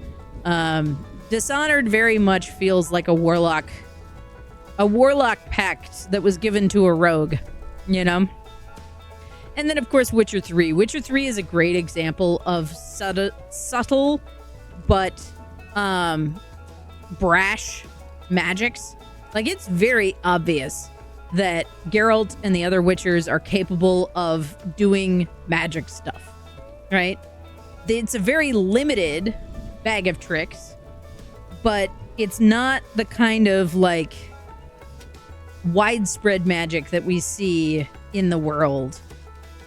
Like you don't have a wizard on every corner. You know, you don't have that kind of mass assumed fantasy setting that we get from like Faerun, where everybody knows what magic is. Everybody knows someone who can cast at least a little bit of magic. Like there's so much widespread assumption of magic in Faerun that I wanted to let there be magic around that you could learn, but it wasn't going to be so widespread that you're asking the question of like, why doesn't everybody have magic enchantments in their house, right? So I'm very excited to move towards stuff like that, where there is magic in the world, but it's rare and strange and alien in its way, you know? Delport says, that's the thing I dislike about D20 Fantasy. The distinct class fantasy lines are oddly distributed, in my opinion. If you're going to have Faustian themes in your game, why is it a character trope rather than something that any character type can explore? Yes. And that's one of the reasons why I think D&D 5e started to go back into more subclasses for a lot of things, where you start to see a little bit more of what we saw with the prestige classes, where you get a little bit more of that class mixing, where you would have a warlock-inspired fighter subclass, or, you know, a sorcerer-inspired rogue subclass, or any of that kind of stuff, where you've got a little bit more of that flavor on top of the things that you expect from that main class, as opposed to having to multi-class in order to get the thing that you want. Because 5e, I feel like while you can get some really awesome multi-classing builds, the system itself doesn't necessarily want you to multi-class. It does kind of go back to the simplicity of solo classing. But with prestige classes, you built the prestige class add-ons by having a multi-class, you know? I like the idea of titles from Draw Steel. Something happened to you and you choose to pursue it for power. Yes. Yeah. There's a ton of cool stuff when it comes to the newer games that are fantasy inspired that are coming out now. that kind of plays with that idea. Draw Steel and Tales of the Valiant and Daggerheart all have their own takes on what that might be, but I like to see that more people are kind of doodling around that idea and figuring out how to make that plausible, right? Candela does that a lot when you come through with scars, whether it's a physical, a mental, or a spiritual scar that you receive through the course of the story. Something about you changes because of your interface with the dangers that are out there in the wild. And I like the idea that whatever you experience, whatever you go through, changes you and makes a lasting impression on who you become as a character. And Candela does a great job of creating a framework for that. There's a ton of games out there that have a lot more like session zero tools and story adjustment tools that allow us to make a lot more robust choices at the beginning, which is nice. There's still a ton of things that I would love to pull influence from, like the party dynamics from, I think it's Thirsty Sword Lesbians, that you get from the questions that come out of each playbook, which I really like. What Tales of the Valiant has done to reimagine fantasy TTRPGs, I was under the impression its goal was to carry on 5e without the parent company. I mean, has it innovated in ways that I'm not aware of? So, Tales of the Valiant has the capability of being its own thing.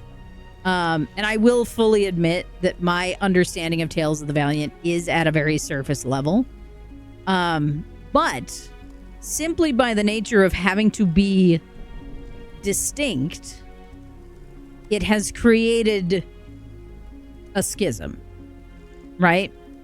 It does take a different lens on fantasy TTRPGs because of the nature of it needing to be, you know, intellectually distinct. I'm trying to find...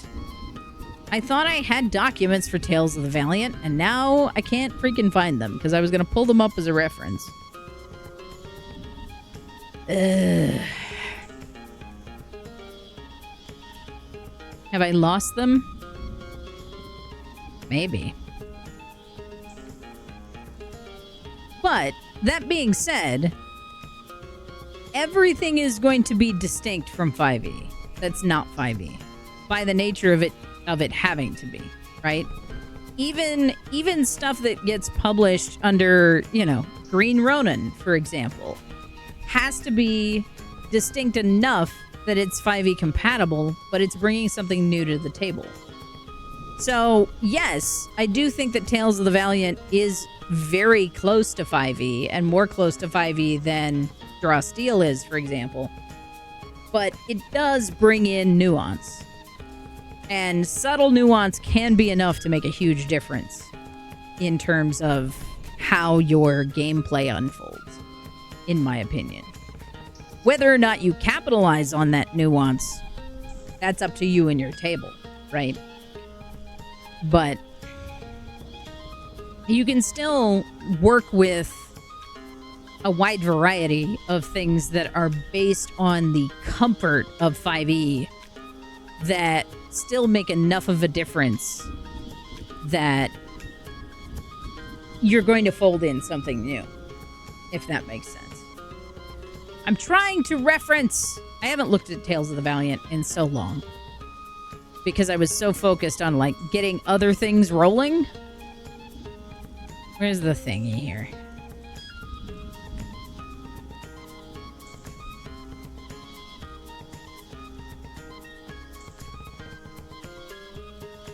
That's not what I wanted.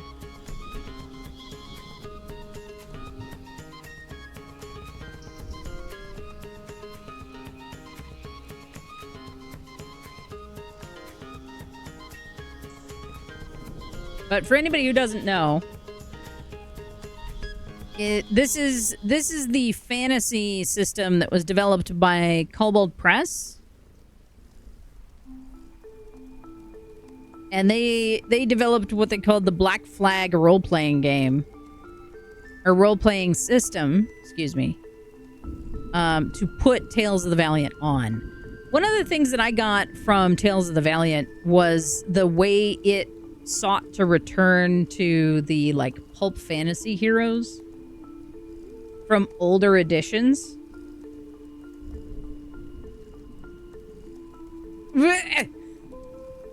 Totally understand caution, but paranoia really grinds my gears. In theory, it also grinds the gear of the one who is paranoid, but in a very different way. I feel that, though.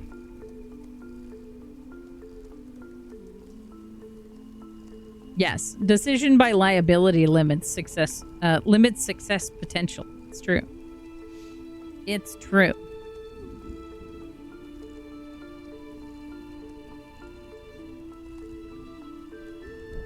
Ow. But yeah, there's a lot of things.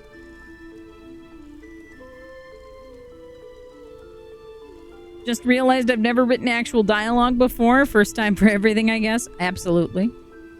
Absolutely. What are you working on for dialogue right now? I could have sworn I had a copy of this PDF. I'm so annoyed.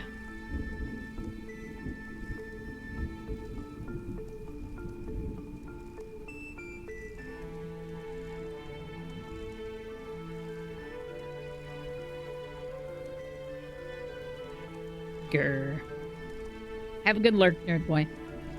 But yeah, so there's a ton of things. You know, for a while, I spent like a year pulling inspiration from Numenera for world design and game running and all of that kind of stuff, which is a completely different style of game design.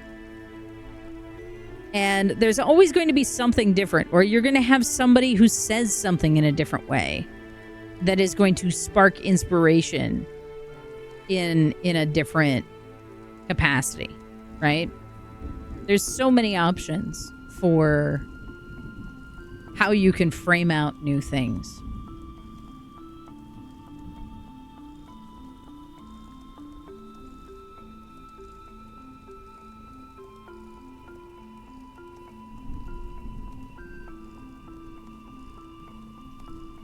Oh yeah, there was a bunch of Tales of the Valiant from free VTT as well.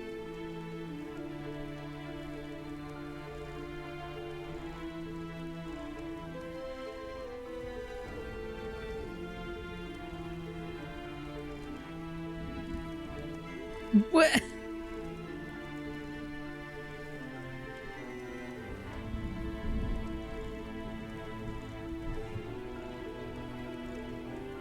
Oh dear, Vampy. This is what you're being told by leadership?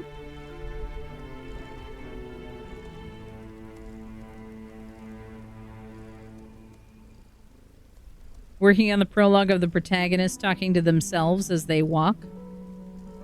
So it's not even dialogue, it's self-talk, which is a completely different monster. Yeah, I figured you weren't direct quoting them.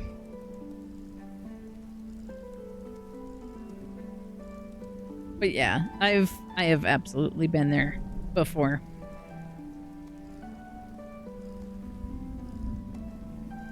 Absolutely been there before.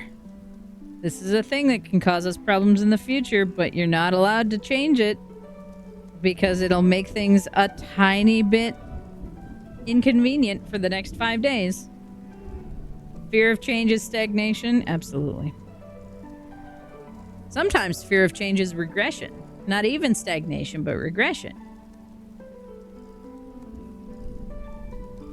Which is a huge pain.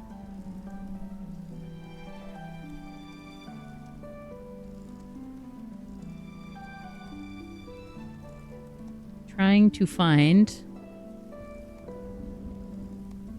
where this thing is, and I can't.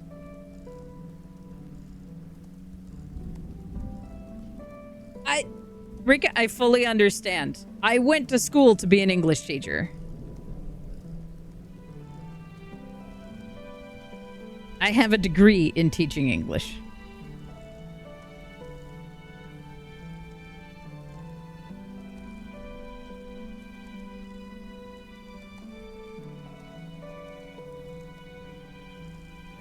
So, all of that being said, somewhere I have a bunch of the old playtest packets from Tales of the Valiant. I could have sworn I had a bunch more.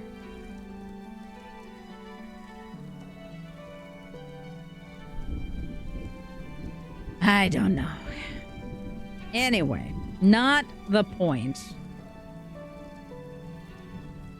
of what I was looking at. So, that's the meta. That's the meta page that I have been working on for the last few days. Technically, it is 92% complete, according to the site. But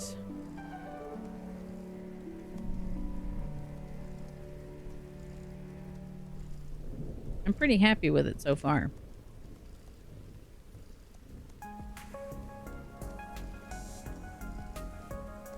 I need to go in here and update the headings here.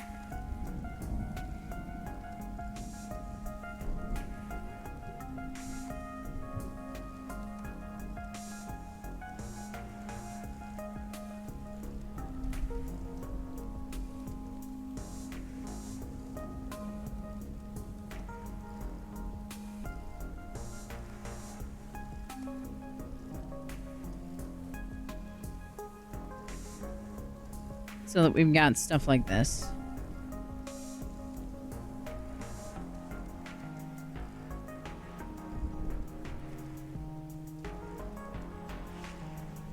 That's helpful.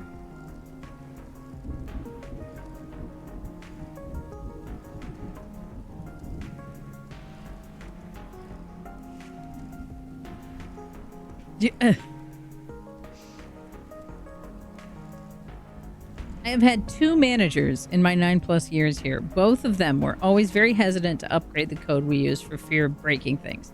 But I am the champion for latest and greatest in security and the guru they all turn to when updates are required.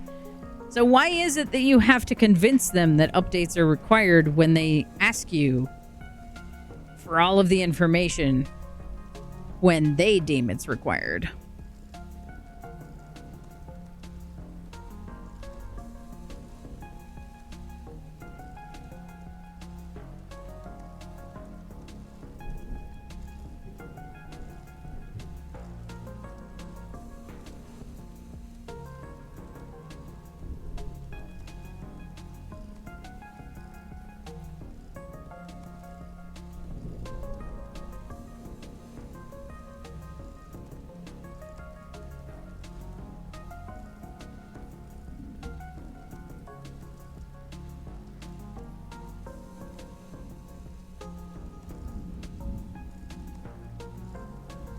All right, now I have headings, which should make this a lot clearer to read. Yeah, there we go. Nice.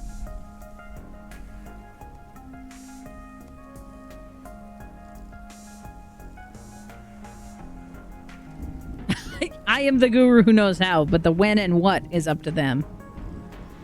So helpful. So helpful. Ugh. This is part of the reason why I say I'm too feral to go back into working for normal people. I can't do it. All right.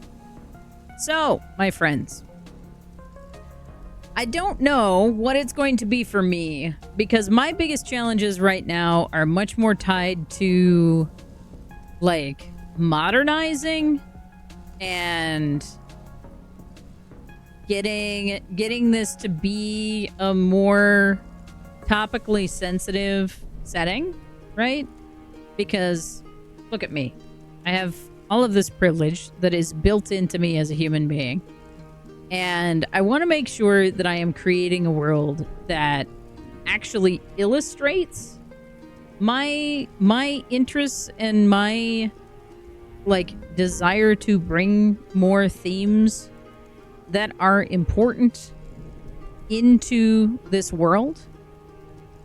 My concerns right now is that I need to cross-reference a lot of the themes and the values that I want to be displaying with how I am writing themes like that into the world.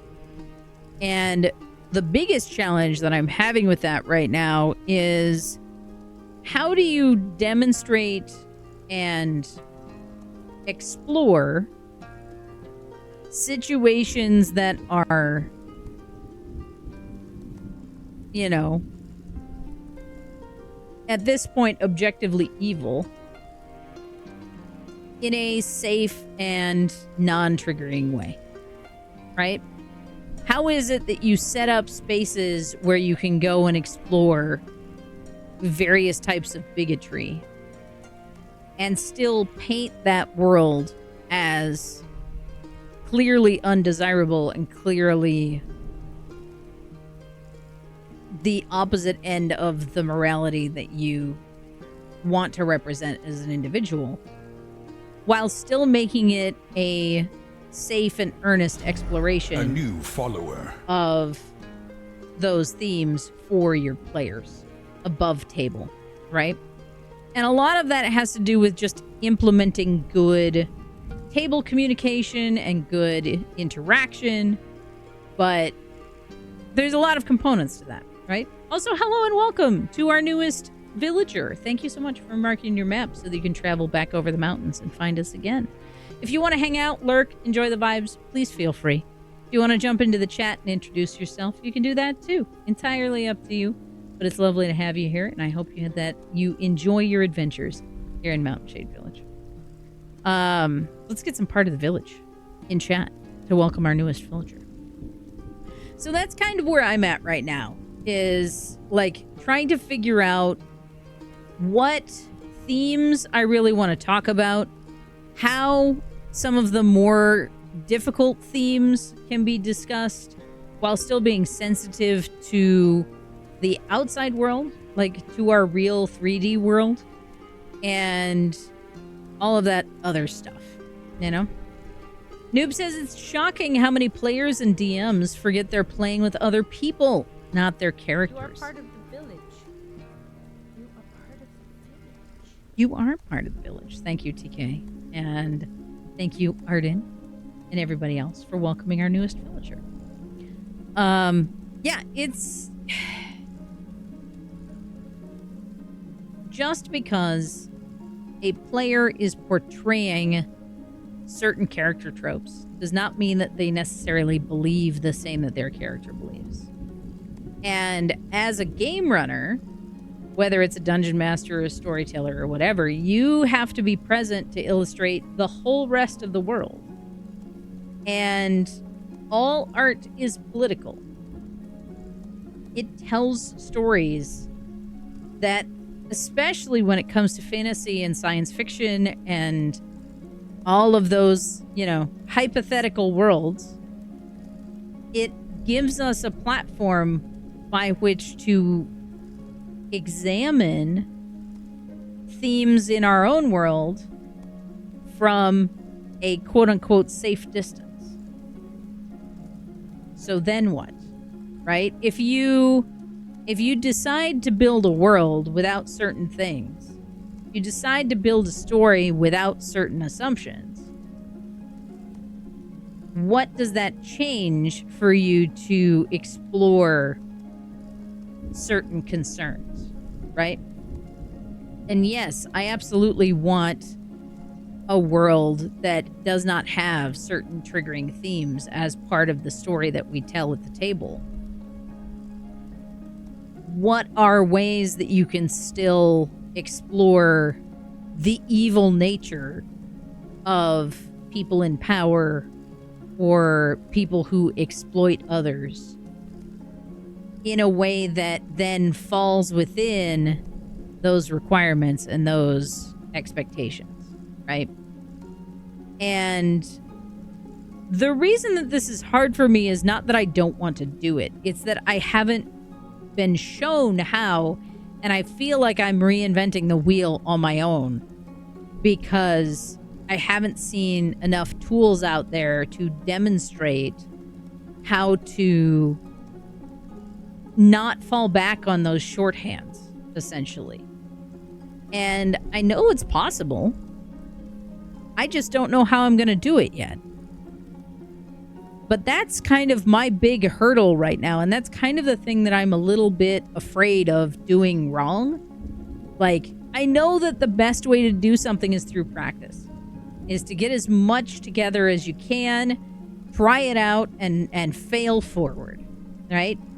But especially when you're dealing with something like safety concern, like lines and veils at a table, figuring out what a good balance is for how much you can demonstrate certain things and how much you can have certain themes present without being insensitive on a more global scale is a very delicate balance. And I don't like the idea of failing in those arenas because I think that it can be very hurtful to sit down at a table where certain expectations are in place and it feels like a failure, that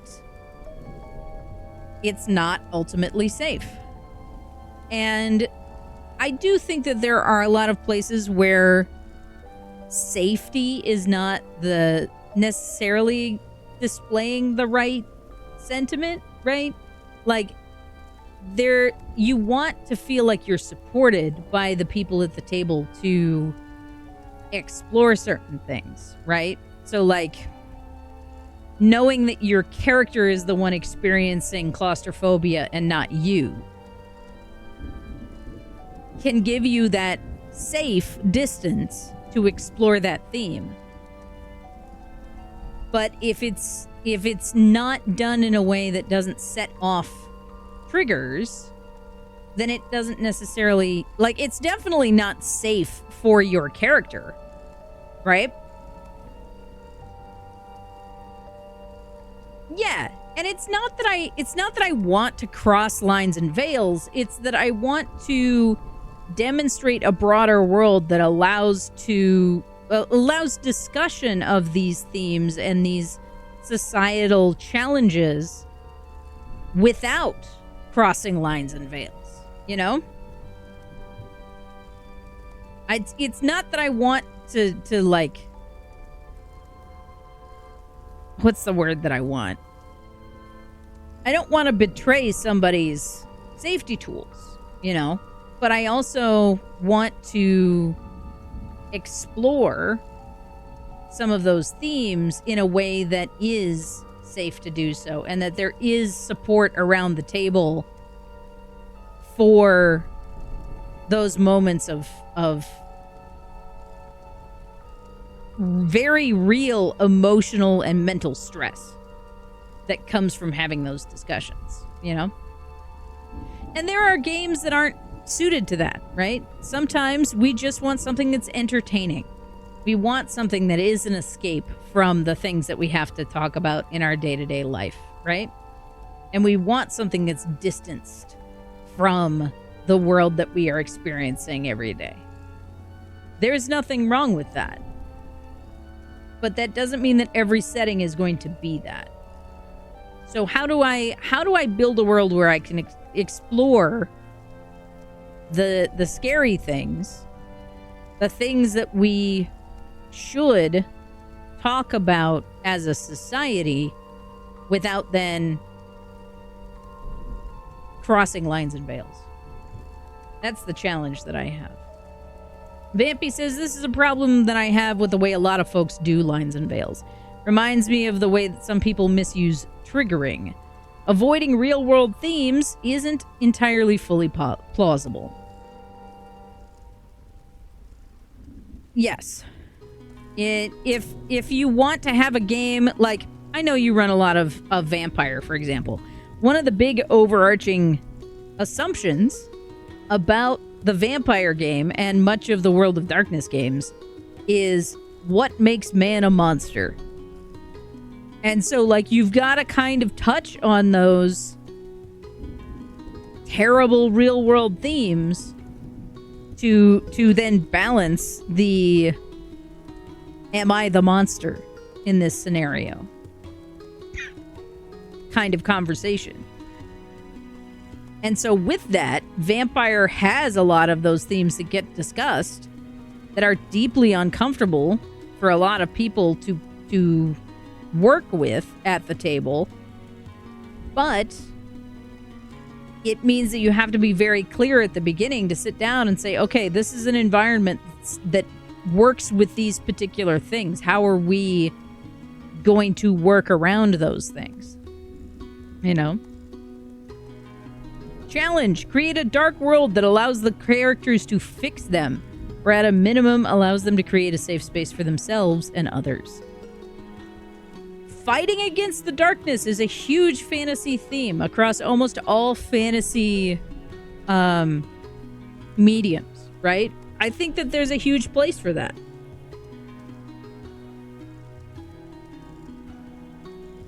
Noob says, like at the table, I have some ideas, but it's hard to make a form of a bigoted area in the world without it being actually hitting towards the player. Or also, kind of sort of a little bit, cause taking the distance too far. You get the issue that it feels like playing with dolls. Yes, feeling like a setup that you have created is too distant from the players and therefore has no stake in it, no risk. But it's still over there, just entirely unaddressed and without risk to the players. Means, like, what's the point of having that be a part of your world? But also, if you remove it entirely, then what's the evil that you're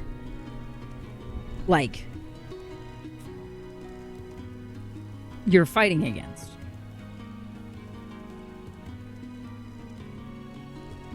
How to build a world for exploring dark concepts safely. My personal experience says be flexible. If you have several themes to explore, so you can just adjust to the players at your table in the moment. That's why I've moved away from World of Darkness. The themes were too pervasive for me. Yeah, like picking, we talk about this pretty often, I think, but picking a system that actually tells the story that you want to tell, instead of, I'm used to this system and so we'll continue using that system to tell every story, you know? That was one of the big issues that I had as 5e continued on and continued to evolve, was that Hasbro was very clearly trying to make it the Kleenex of TTRPGs and make it this household name. And I'm like, part of the reason that D&D was an interesting game is that it told a very specific kind of fantasy story. And if you move away from that specificity and try to make it into this all-encompassing, you can play anything with D&D, it loses what makes it fun. I think it was Matthew Colville that commented that D&D has become the oatmeal of TTRPGs. You can add anything to it, but it's so bland on its own, you don't like it anymore. Like, I was like, yeah, it's not fun anymore because it has no specificity to it. We're not playing towards the strengths of the system.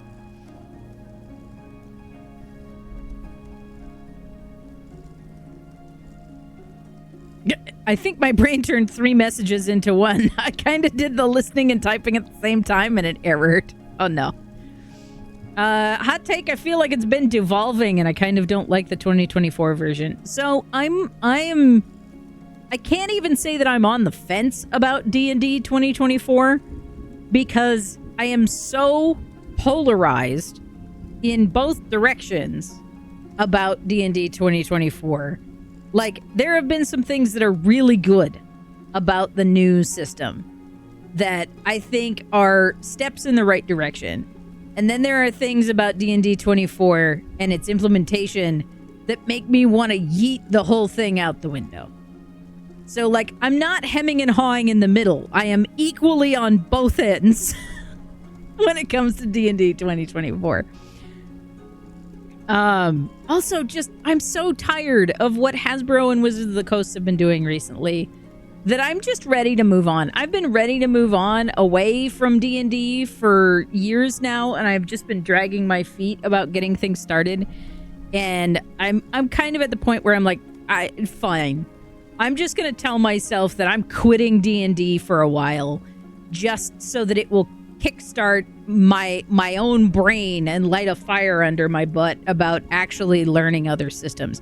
Because when I first started in gaming, back in the early aughts, I got started with a broad base of a wide variety of games. I didn't start with just one solo game that I played all the time, and it was just that game. I played a ton of different systems all at the same time, and I miss having that variety and that mental versatility to hop from one system to the next and tell stories throughout all of those different styles of game running. And I miss that deeply.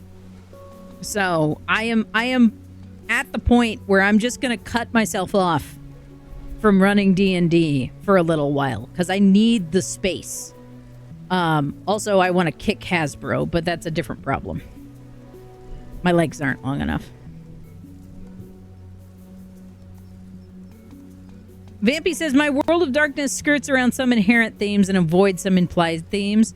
You can definitely do that. And that has to come with nuance when you're dealing with an individual table, I think. You can tailor individual campaigns, individual story arcs, to be more conscientious about the themes or implications or, you know, assumed basics of a setting. But that is more on a case-by-case basis. You know, like, if I want to talk about, I don't know, like one of the things that's in my world, if I want to talk about, like, class consciousness in the Pelennor world, in the Egregar continent, like, what does that look like from a setting standpoint, right? I have structures that I can choose from and start with, but what does that look like? Where do I draw those big overarching assumptions for the world that I can then publish and hand out to people?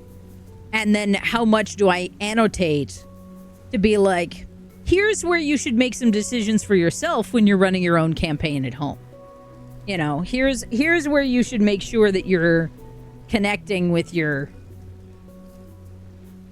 players to create things. Because I am absolutely much more building a game runner's document than I am a player's document. Though there is going to be some player information in here. There's going to be a ton of homebrewing stuff that's going to be like playbooks and stuff. That's going to be a huge part of it.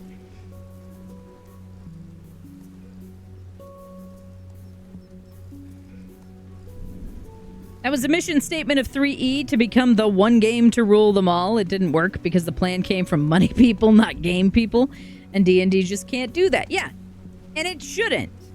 You know, there are games that are intended to be system agnostic, like Sagas, for example, that is, or setting agnostic, not system agnostic, but setting agnostic, that are built to, you know, they're built to be a backbone for whatever you want to throw on them, right? Anime 5e is another one, or Besem as I knew it back in the day. Like, there are systems that are meant to float whatever you want to throw on them, but they are built in a much different way than games like D&D and World of Darkness, because those are built to go with certain world assumptions.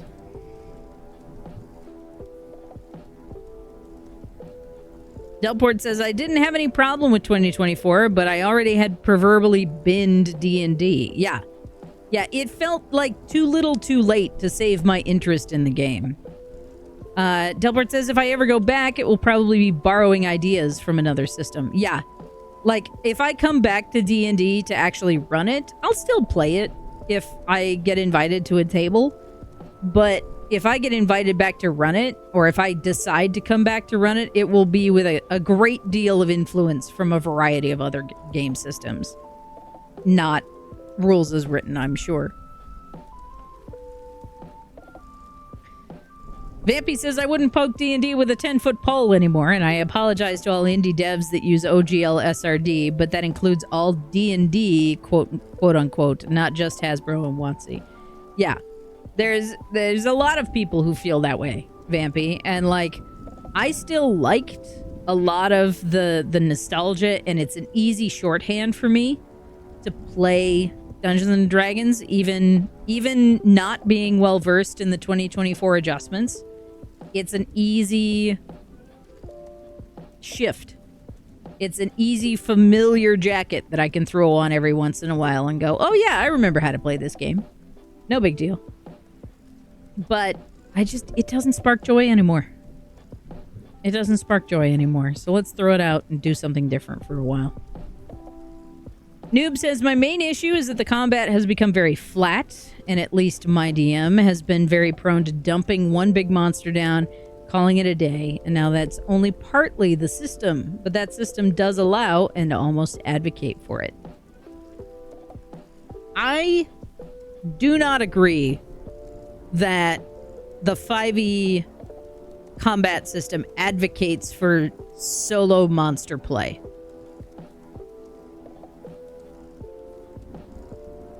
I do agree that combat has become quite flat. And it always has been, to an extent. I think part of that lean of combat becoming more flat with D&D is hugely related to the alternate interest in other things that D&D doesn't allow for in its rule set. But D&D still heavily leans on the fact that it was originally a battle game. It was a battle map game that then became a role-playing game. But like, if you've never played a meat grinder dungeon in Dungeons and Dragons, you may not have the context of the heritage of the game and how it was originally played. But it still lives in the game, even though so many of us use it to play character development and socio-political games and all of that kind of stuff.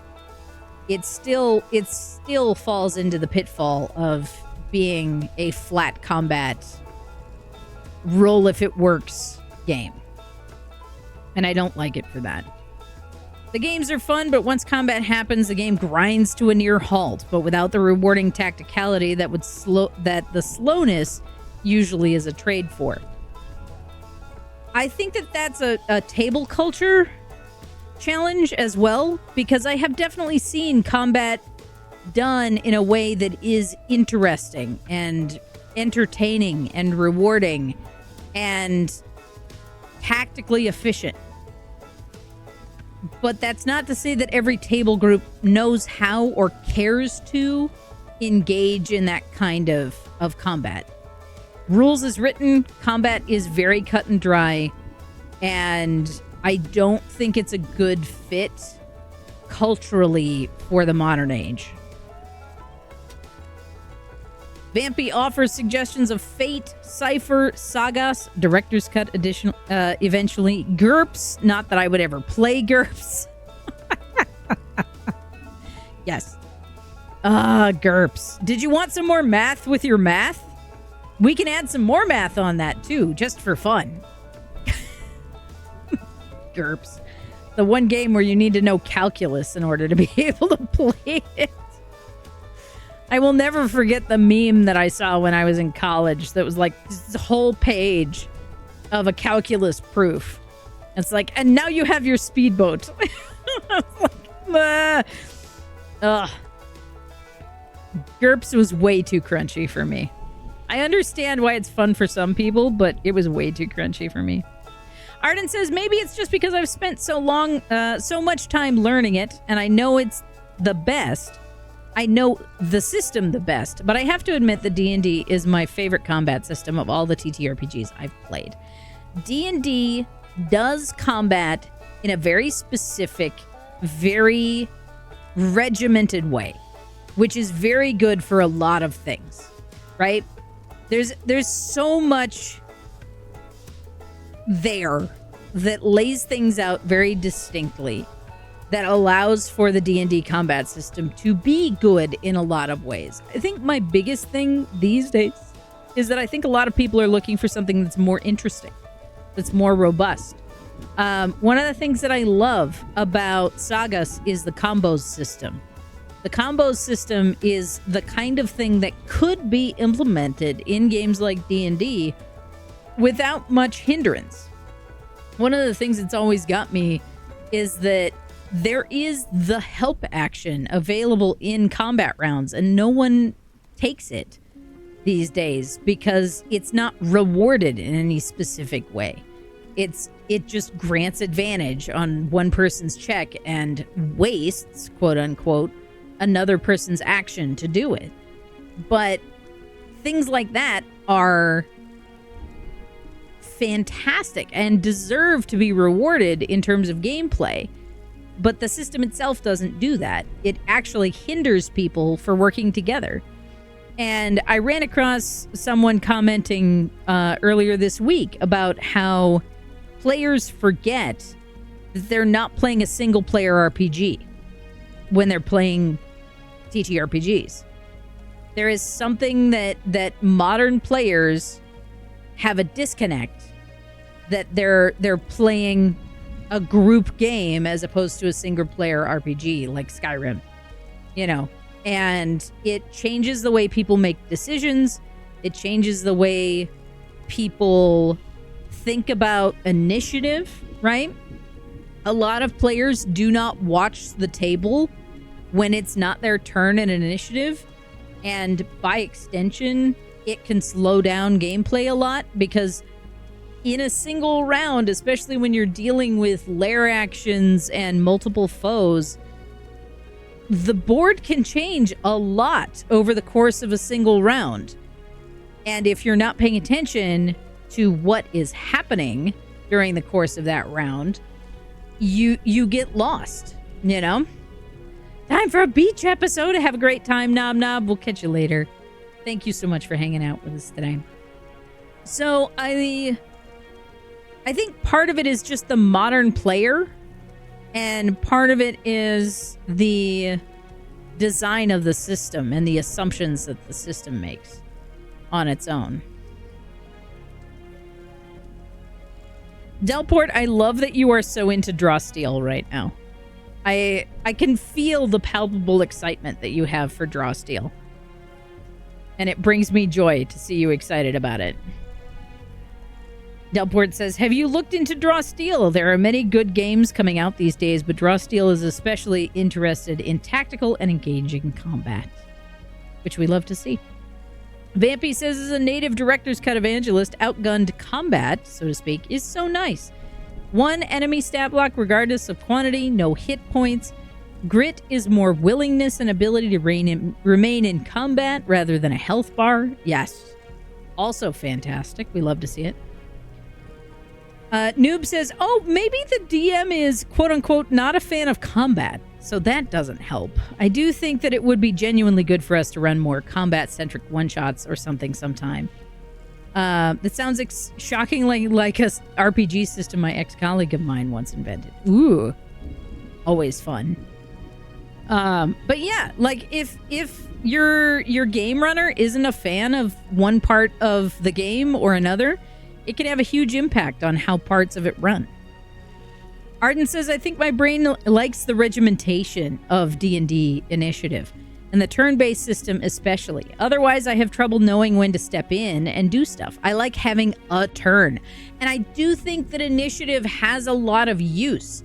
We could actually see it implemented in a lot of different ways, but D&D has it very specifically for, here's your 6-second turn of what you're doing. And I think that that's a tool that could be expanded in a lot of ways. I don't see anything wrong with initiative as a base system, but how we implement it and how skillfully we can use that tool to move things along, I think makes a huge difference for sure. But there are a lot of things that I like about the initiative system. TK says, that's where Daggerheart excels. I've completed 2 team attacks and they both were wildly entertaining. Yes! Daggerheart does a lot to bring some of those other themes into play.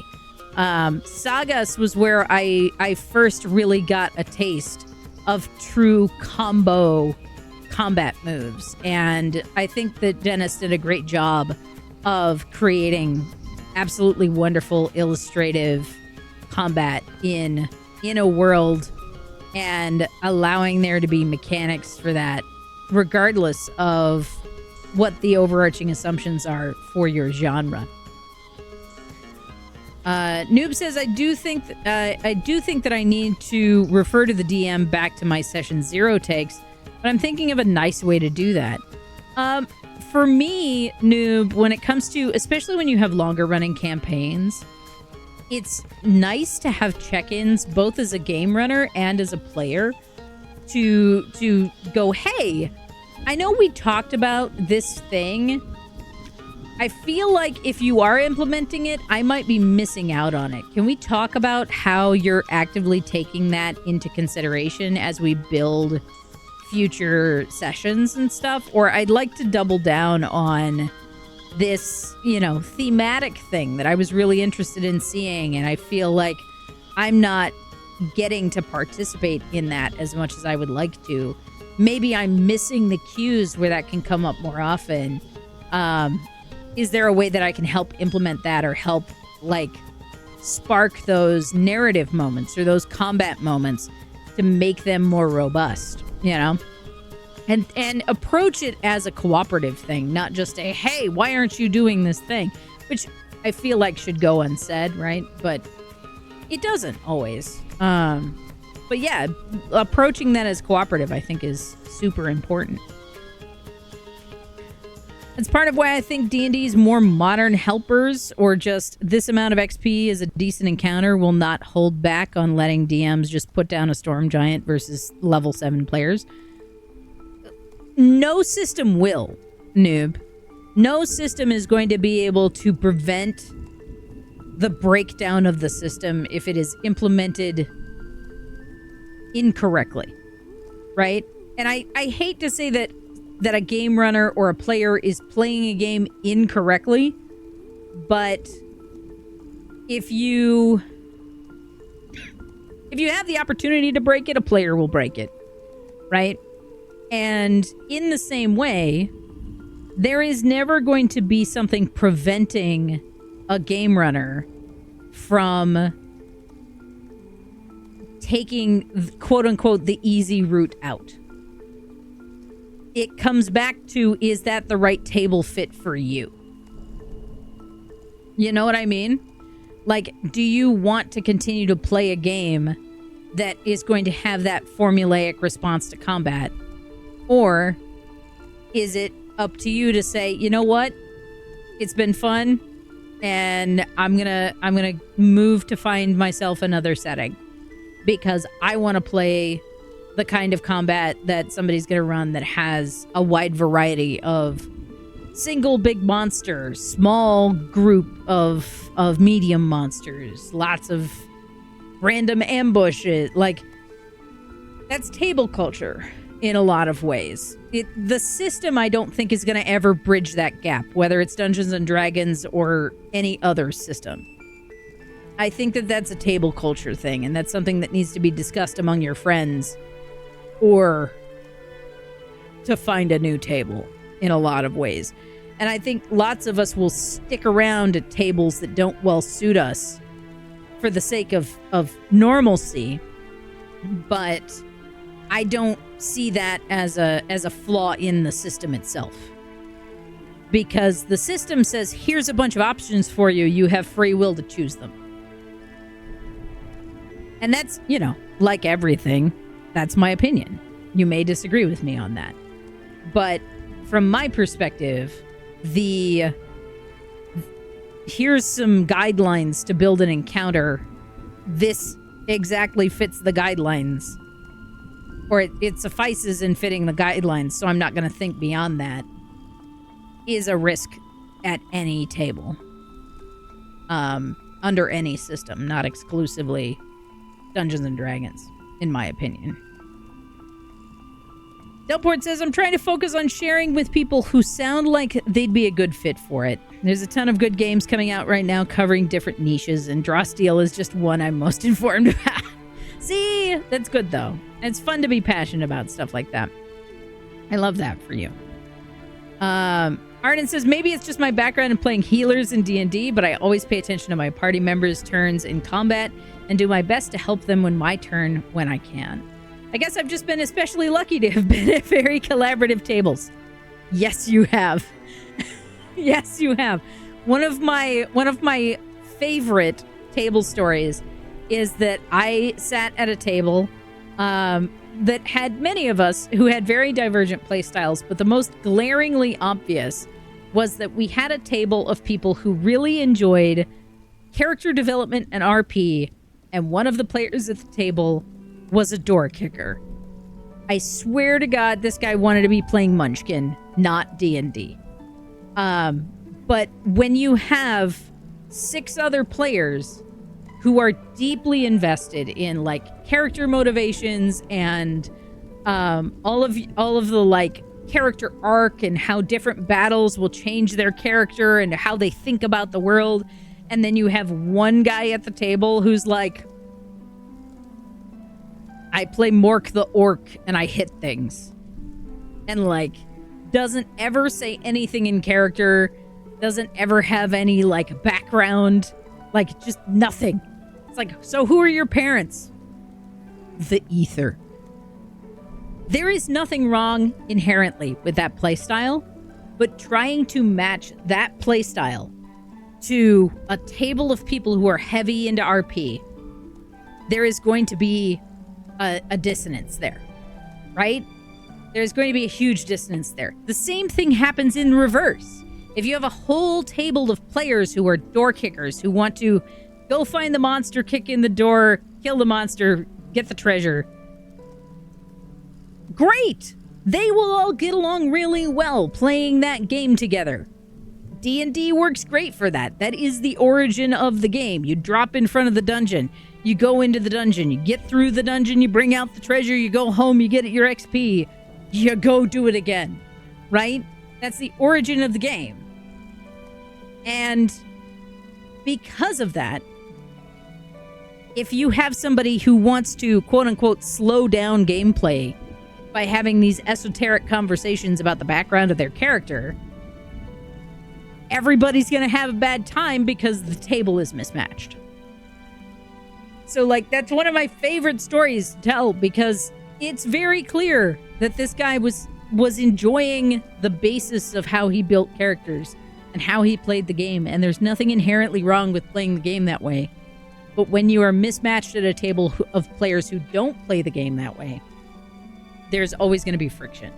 So yes, you are absolutely very lucky to have been at a table like that, Arden, and to have collaborative people and people who want to bounce off of each other and tell stories through combat. It's a huge deal.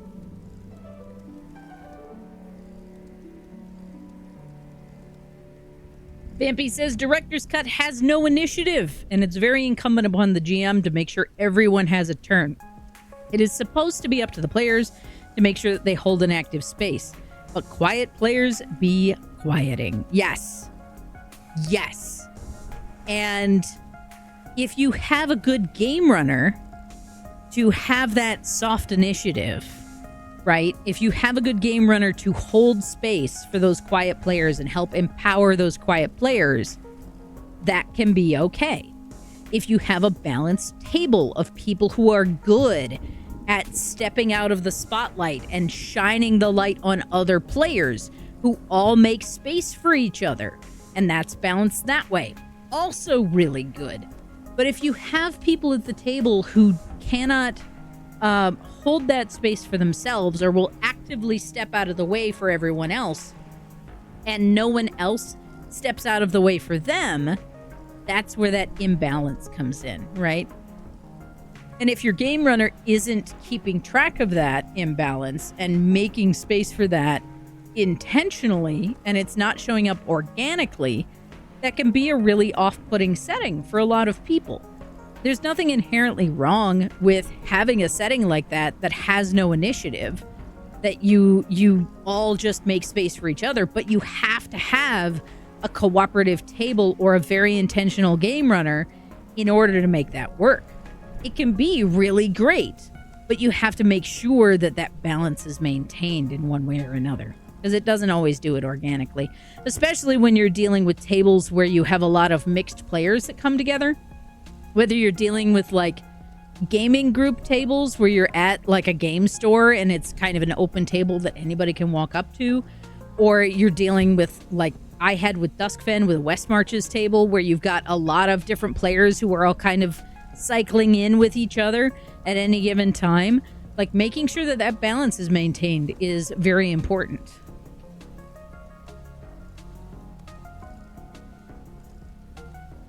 Yes, I fully agree, Arden. The Tipsy Tiger is fantastic at running varied and interesting combat with good narration as well.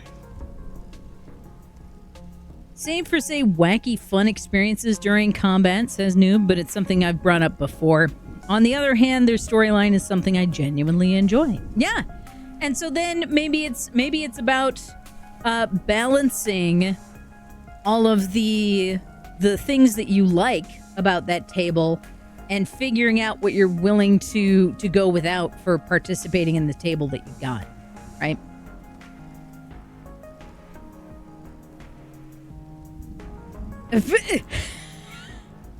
I will make a giant backstory for that character. I hit things because I feel no agency in my life because my parents.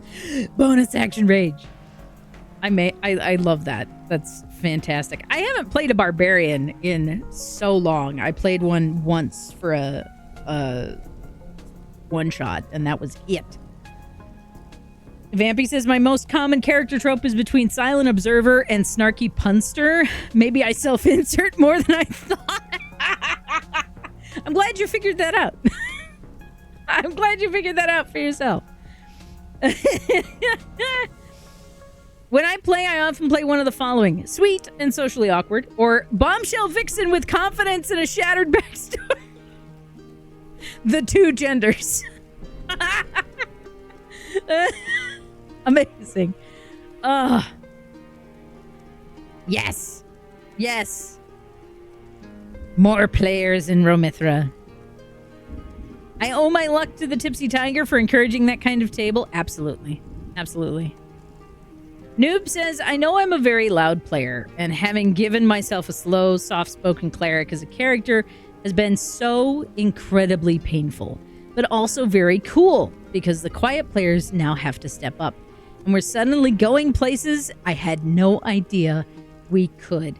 And it is amazing how much a personal character choice can impact the flow of a table. When I am feeling particularly resilient, I will play a character with low int and low wisdom. Usually I have to play a character who has at least medium wisdom and some charisma. But if I am feeling particularly resilient at a character table, I will pick low int and low wisdom, and I will let everyone else make the decisions, because I have a huge pattern recognition brain, and so my brain will automatically dive into the puzzles and try to solve all of the things. And I can be an asset at the table because I can see kind of how game runners will lay out plot points and try to help move along the plot so that we have more fun stuff to interact with. And if I feel like I'm in a good place for being able to play a low-int, low-whiz character, I will sometimes do that. But it is that same level of challenge for me as your slow-spoken cleric is for you, where it's like, okay, somebody else has to solve the puzzle. I gotta stay over here because my character is not going to go through the effort to figure out what that puzzle is.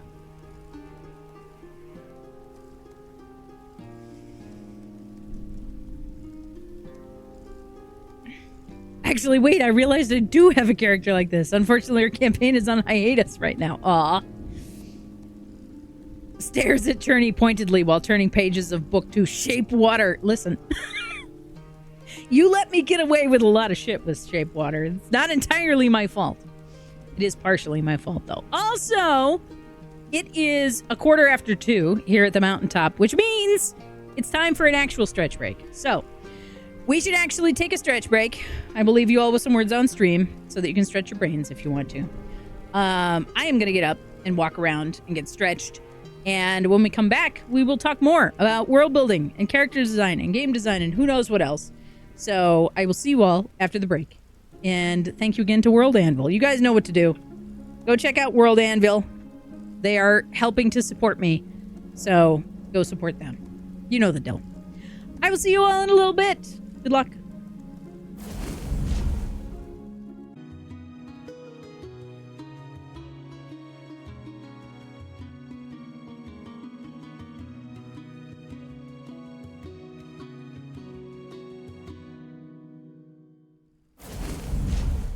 Why has my chat gone uwu?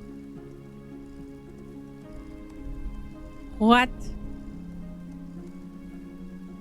What?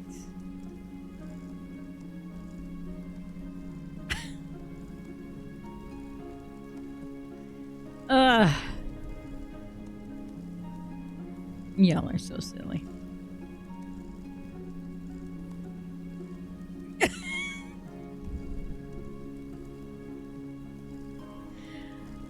Yeah, too many W's, apparently.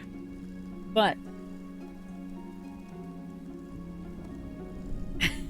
it is Arden's fault. It's 100% Arden's fault.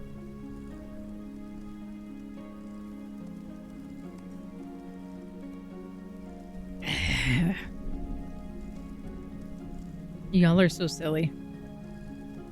Y'all are so silly. Nerd boy. Validating and encouraging their wife. Everything is Arden's fault, and I love them for it.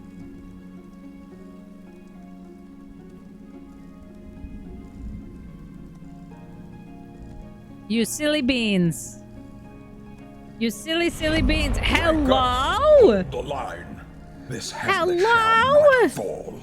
Hello and welcome to all of you wonderful raiders. Welcome in, everybody. My name is Churney. You have been guided over the mountains and through the mists. Ignore the ooh chat that's happening right now. Don't worry about it. But welcome in. Hello. I hope you've been having a lovely day out there. Robbie, what were you working on today? Today, it is Worldbuilding Workshop here in Mountain Shade Village. I would love to know what some of your biggest challenges are in doing your world lore or learning world lore as a player. Right now, I am in the midst of completely rebuilding my homebrew world, which is the world that was built around Mountain Shade Village, and trying to basically take it down to bedrock and rebuild it now for a modern era. Well, welcome in, Raiders. I am not only a TTRPG writer, I do also play RPG, Choices Matters, survival craft games. I also do a lot of co-working in the mornings to kind of get us started for the day. And I also play random games out of my to-be-played list because I have way too many games that I've never touched. And sometimes I get bored. So we do a little bit of that on Tuesdays. We call it First Days Tuesday. And I talk about games and what I want to see from games and what I think of new games and all of that kind of stuff. But we do a lot of adventuring here in Mountain Shade Village. I do run TTRPG games. I write TTRPG worlds and content. And I do a whole lot more as well. I am a cosplayer, a maker, and a stagehand of over 20 years. Though I am not active as a stagehand anymore, it still lives in my life a lot. But welcome in, Starstream. Robbie, of course, you have been streaming, my friend. If you need to go get yourself some post-stream self-care, please do. But first, if you can, let us know when you'll next be streaming and what you're going to be up to. And I will give you guys all an intro here in just a moment. Welcome in, Whiskey. Good to see you. I hope y'all are having a good time coming over to this side of the mountains. Robbie says we were creating the Flounder Pounder, my longtime inn/tavern, creating a supplement for its release for free. We love to see it. For anybody who does not know, Robbie does a ton of TTRPG writing and releases a ton of stuff with the Patreon. So if y'all like the TTRPG conversations that we get into over here, go and check out Robbie because it is a great time over there. Also making it system and setting agnostic for fantasy worlds, and that will be a lot of fun. Is there a particular system that you would like to see the inn integrated into? I know that you're trying to make it system agnostic so that it can kind of go into any fantasy setting, but I'd love to know if there's one that you'd really love to see it worked into. Robbie's going to be live tomorrow at 11 a.m. Eastern doing more of the homebrew for the Flounder Pounder Inn. That's fantastic. So y'all go say hi. Y'all go follow and go say hi. But for anybody who does not know me, we do a lot of stuff here in Mountain Shade Village. Here is a little look at what it's like around here. As always, my name is Cherney, and these have been my adventures. Farming, foraging, mining, fishing, and combat. Combat? I have to do combat? I thought this was a farming game. Slightly less distressed. Yes. I would like to be slightly less distressed, please. Please. I'm having a pretty good time. No! Ugh. What is this thing? No, thank you. No, thank you. Oh, God. This is how we die. This is why we got heals. Hail Hybrid, my friend. You guys! Thank you for the support. It might be apparent to your roommate that you're a nerd. You are part of the village.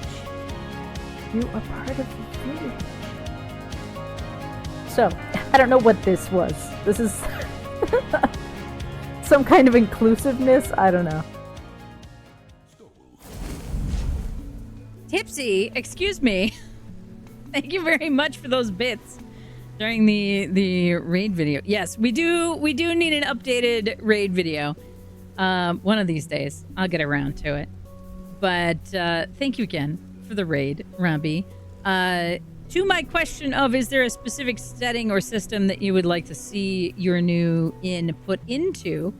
Robbie says, not really. Works well for 5e, of course, but any new system or setting someone drops it in would make me happy. I will have to grab a copy from you when it's ready for publication. So you should drop a link in the quest board over in the MSV 18 Plus Discord when you've got it done, because I would love to be able to share that with my folks as well. So when it's up and published, don't forget to drop a link for it.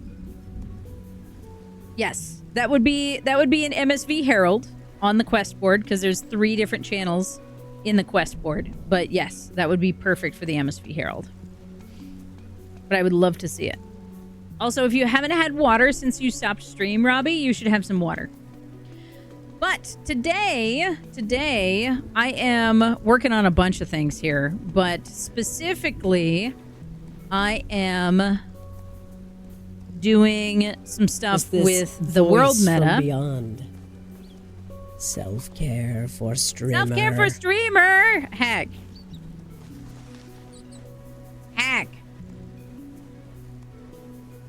Where's my linky link? Need the linky link. Speaking of water, yes.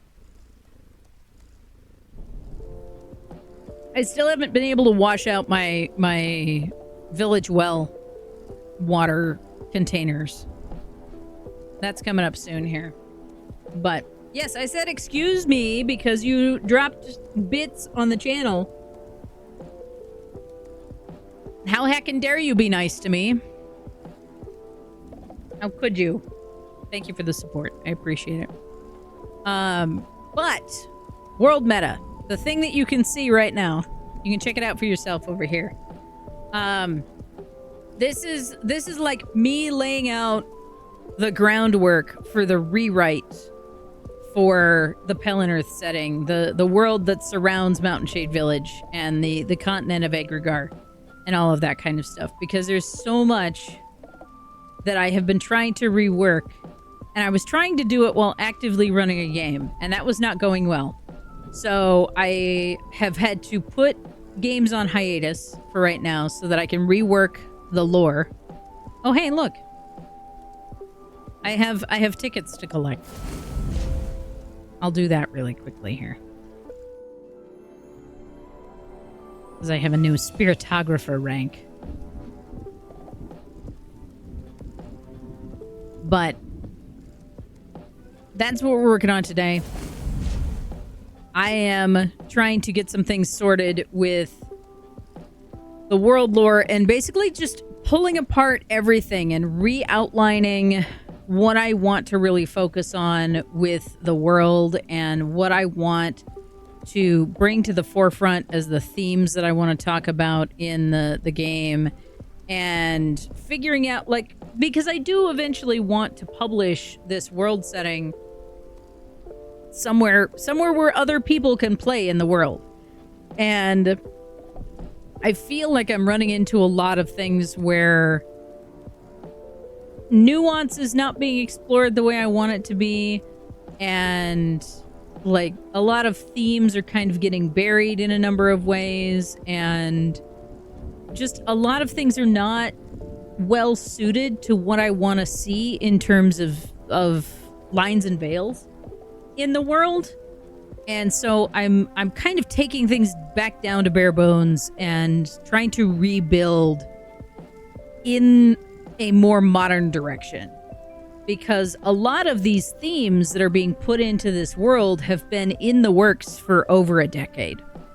And we've seen a lot of growth in the TTRPG sphere in the last 5 years, especially, that have really changed the A gem tide. of a gift from Vampire Bites of 25. Hello? Vampire Bites says let's fill that meter.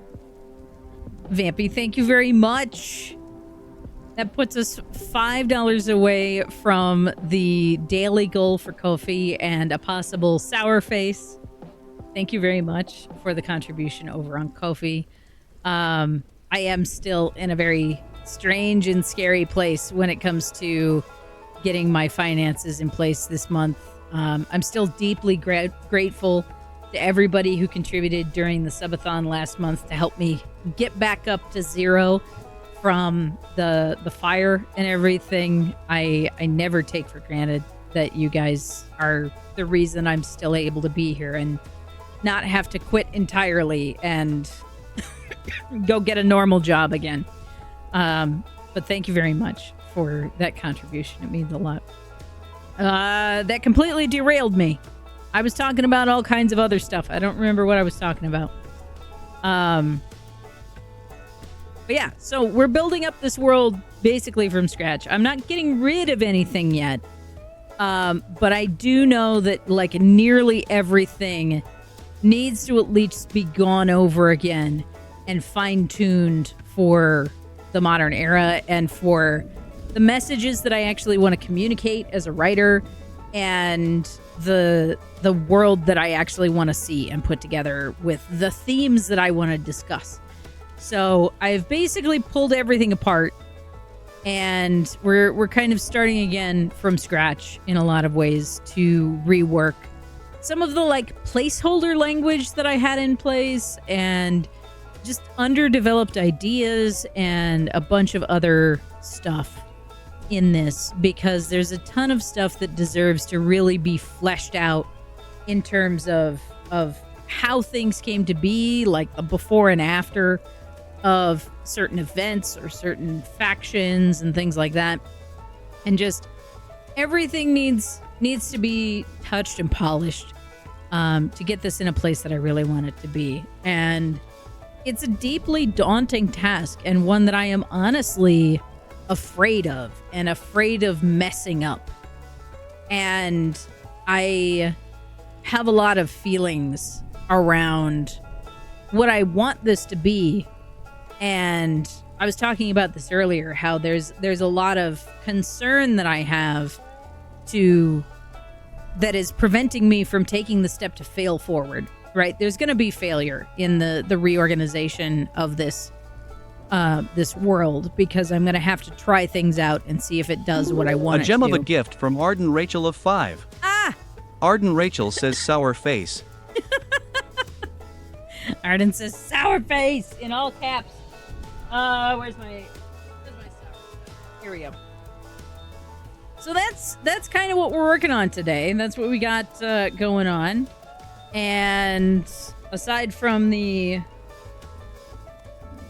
community encouraged, self-induced sour torture, that's what today's been focused on, is getting things moving so that this world can be better set for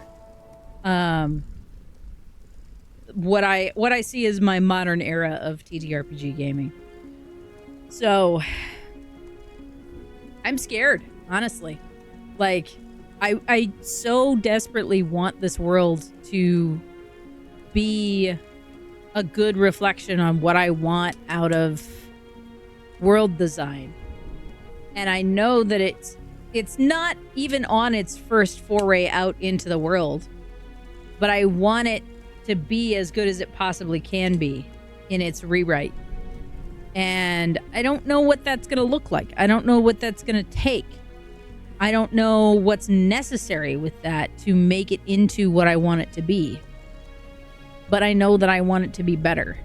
And I knew that there was no real way to do that while it was still in motion. So, as scary as it is, and as concerned as I am about it, I know that the only way to do it is to do it. So that's where I'm at today. That's what we're talking about today, is basically the expectations of the world as I move forward, and what that's going to look like, you know? But thank you again to Vampy and to Arden for the contributions over on Ko-fi. We have a daily goal of $30 to help sustain me from month to month. $30 a day allows me to get to a point where I can actually pay my rent and make sure that some of my basic bills are covered, and be able to at least sustain from month to month bills. So thank you guys very much for the contribution. It means a lot that you want to continue to support me. And I also appreciate the resub that we got this morning. Every little bit helps to support me as a creator and a part of your day-to-day lives. So thank you guys for wanting to continue to see me out here on the internet, sharing my random and cockamamie schemes with all of you. But today it is Blue Raspberry is our sour of the day today. So thank you guys very much for reading one of our sour goals. And you guys know the drill. You got to get those emotes in chat. Doesn't matter what emotes they are, if they are my emotes, if they're somebody else's emotes, if they're Twitch Global emotes, entirely up to you. Go ahead and drop your favorite emotes in the chat, because I need your encouragement to survive this sour face. I don't remember the last time we had a sour face. It might have been during the subathon. It's been a very long time. A steadfast DK, supporter. thank you very much for that gifted sub.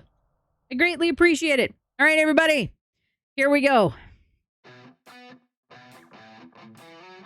TK Clear gifted a tier 1 sub to Fairywind 92.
Oh my gosh.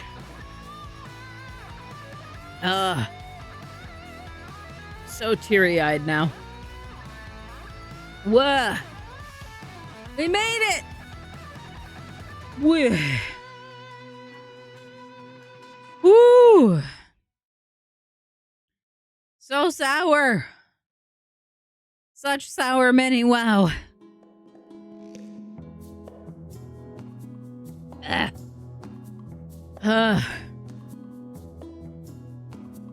That one hit me harder than I expected it to. Dang it. Thank you again. I'm awake now. Thank you again to Arden and Vampy for filling the coffee bar today. Thank you to everybody who helps to support the channel. I appreciate it very much.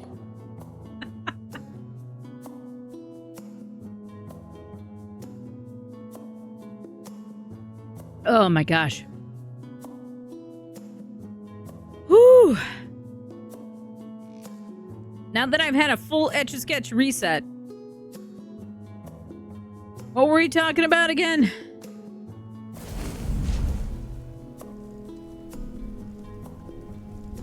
I don't remember. Oh my goodness.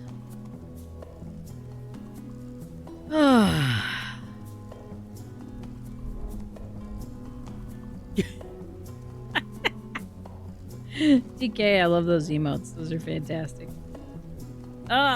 Goodness. All right, so I don't even know what I want to work on next. I already fixed the headings for the drama section, which is good. Maybe it's time for an actual just outline, right? Maybe that's what's up right now.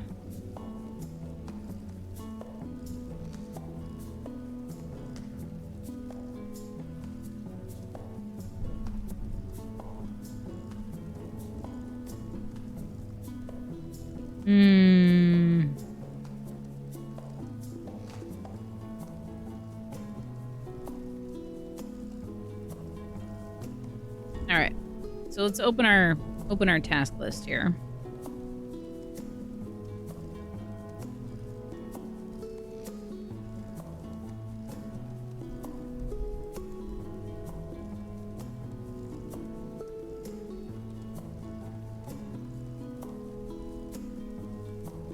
That'll be helpful.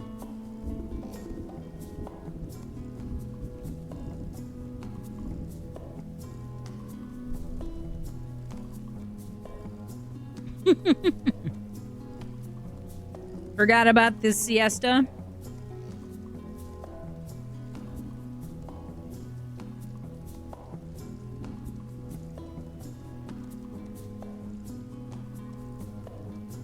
I do need a full, like, organizational list.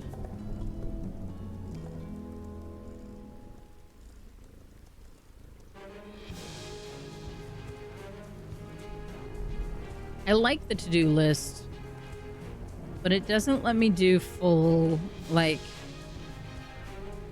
notes and things.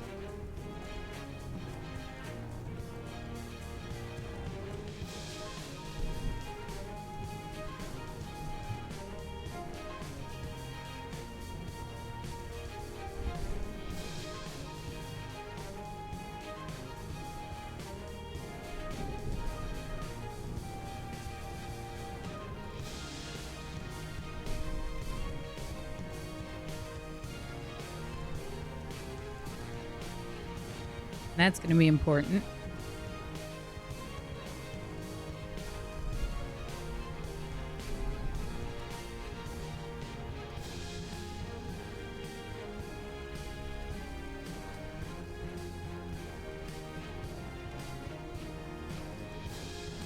And then we can adjust priority. And they'll reorganize themselves in the list, which is good. I like that.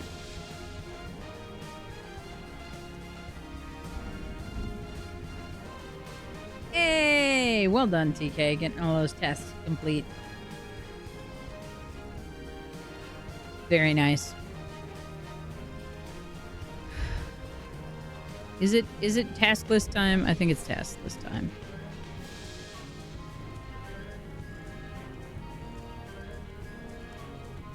So we'll do world revision notes.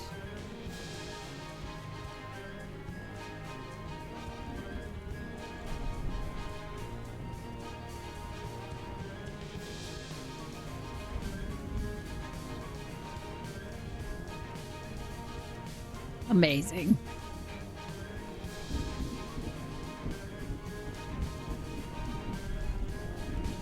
All right, so genre here is behind the scenes.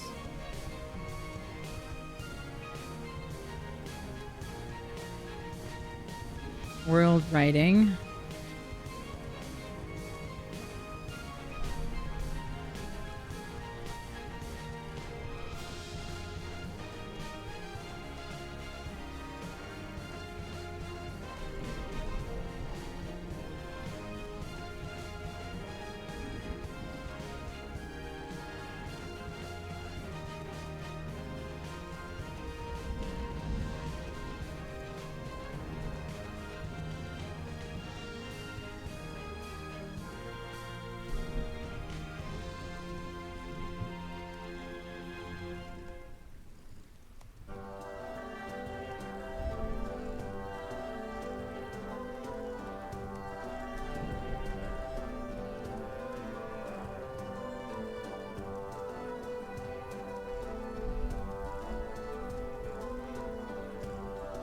Spoilers should be in here. Because that's what this was for. So manuscript is their overarching like prose writing section of the category. I use it to do a lot of like proof or like drafting for things as a start.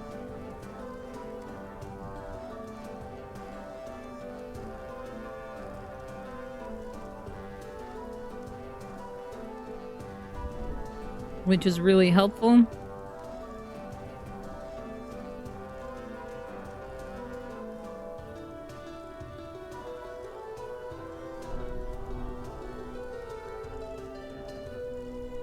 Don't need to change any of those.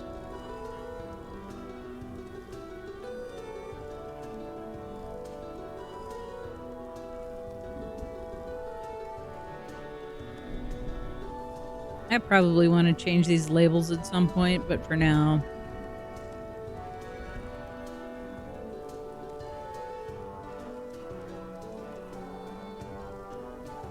So we're going to make this the organization section. Enjoy Dredge, DK. Thanks for hanging out today.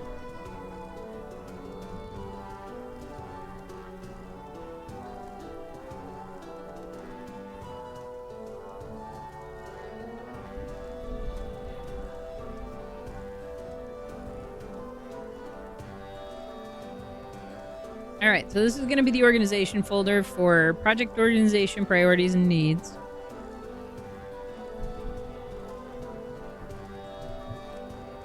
I don't need to do tags or anything for this right now.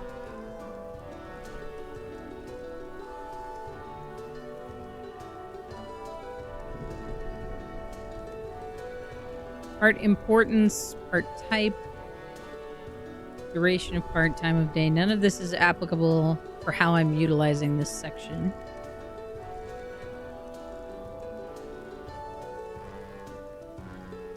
Which is fine.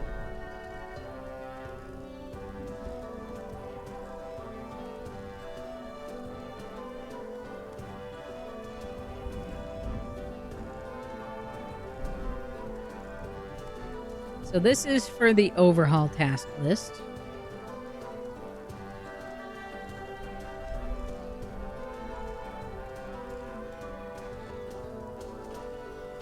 That's going to be overhaul. Why is this document in a weird font? There we go.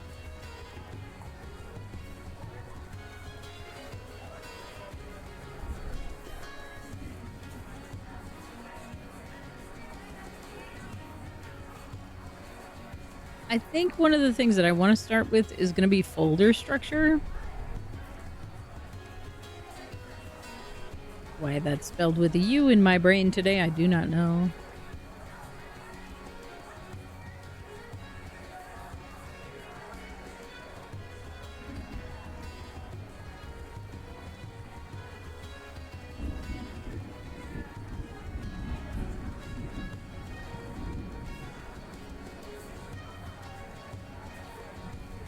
And then one of the other things that I want to do is build an article punch list,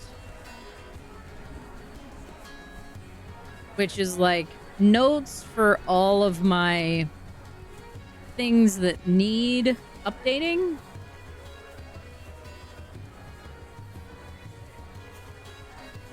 Because then I can have a clear list of like thoughts that I have on individual articles without having to go in and edit each of the articles right in the moment, you know?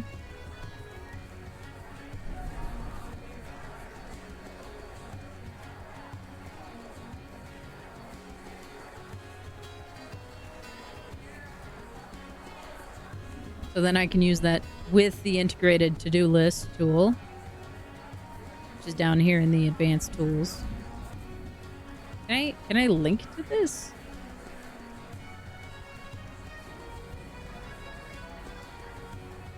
Probably not.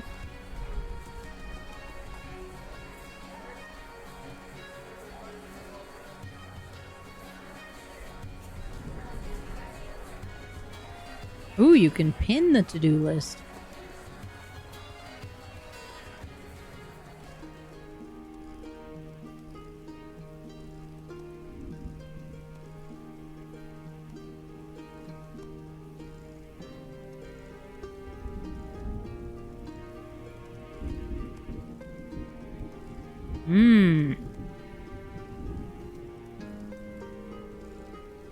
So then it's right down here as a quick action. That's super helpful.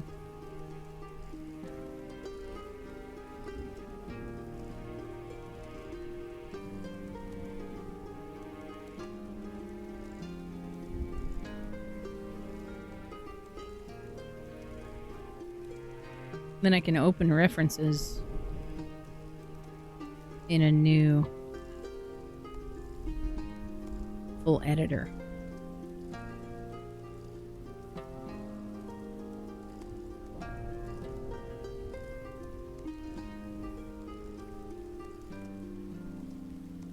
I haven't used content trees before.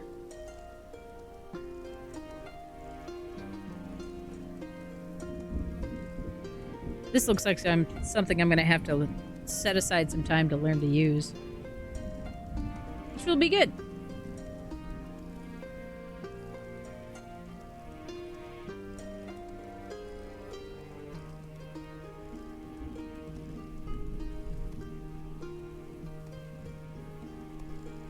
This seems like it would be a useful tool if I knew how to use it, though.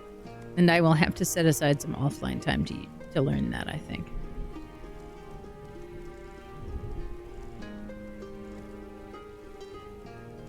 One of the big things that I want to work on is the timeline, though.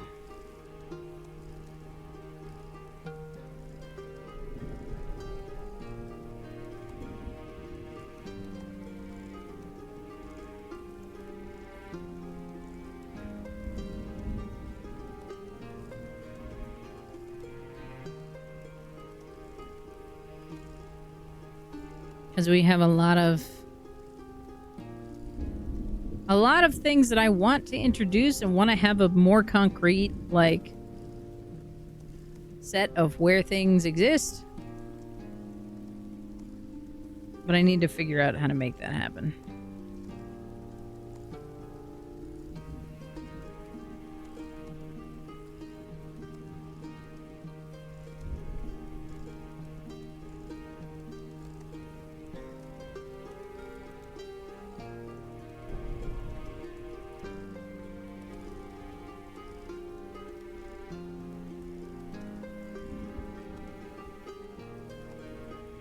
I still haven't figured out if I want to start reorganizing from top down or from bottom up.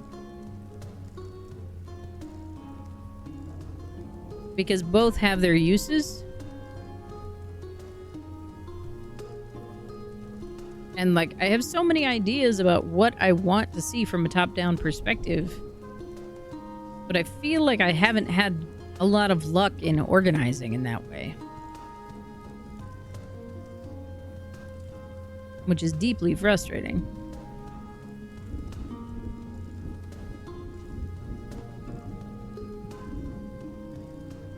All right, let's go back to manuscripts here rather than the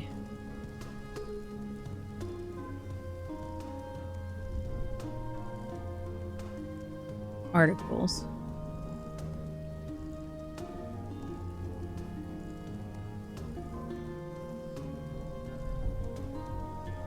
Why is that us not displaying anything?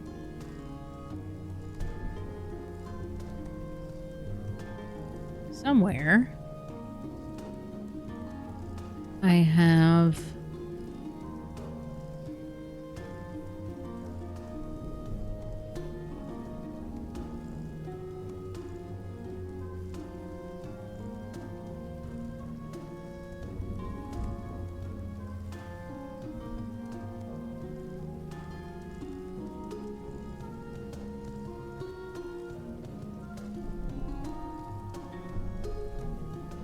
all right, that's helpful.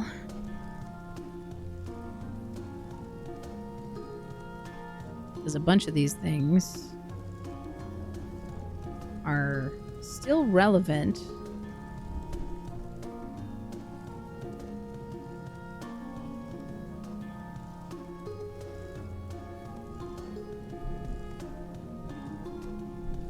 Let's do new text page. And this is going to be... Oh, why did you not go in the folder where I wanted you? This is going to be for...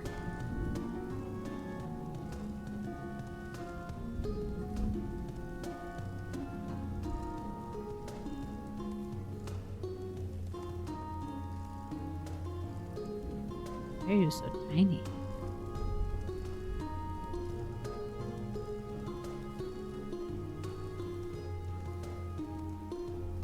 Research items.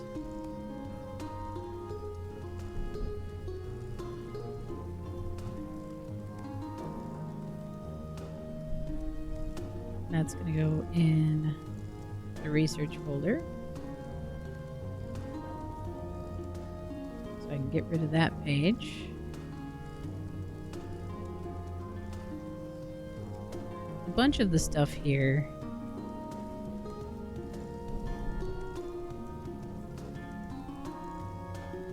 this is a world intro.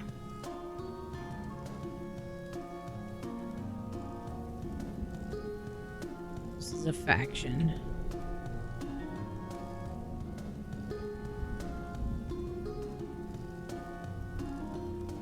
Some of these I don't know if I already moved them over or not.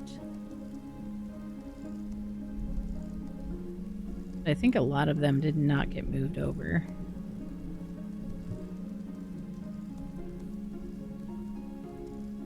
So then my overhaul task list needs to be move over useful items from 2023 manuscript and close project.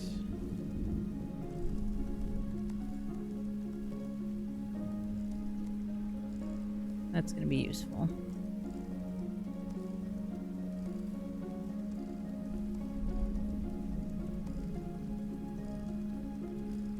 I still want to do more with the Tarot Inspiration Project. I'm not sure entirely what that's going to look like, but...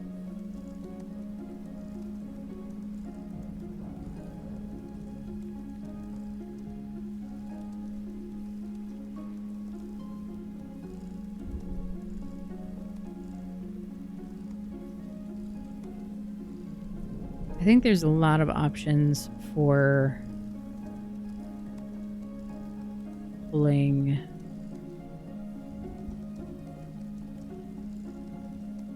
stuff I've already written, which is good. I don't know where my outline is, though. Hi, friend. Thank you for grabbing a torch to lend light to the world.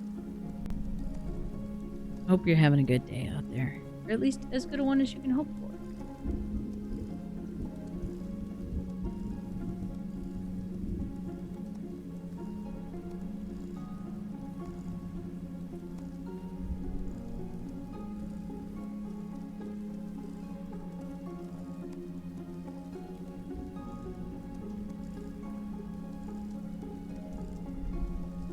Alrighty.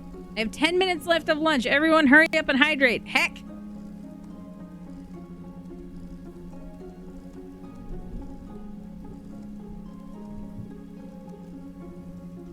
I could use some more water after that sour face. Just this voice from beyond. Self-care for streamer. Alright.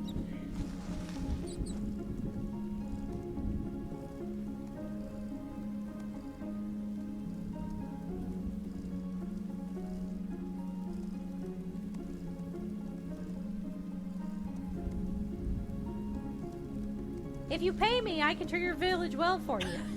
I can do village well. So thank you, Tipsy Tiger. For anybody who is new or just passing through, village well is an all redeem. That means that you, yes you, need some water. Oh goodness. Yeah, I was saying earlier I need to wash out the village well bottles. Because I haven't been able to do that. Ugh.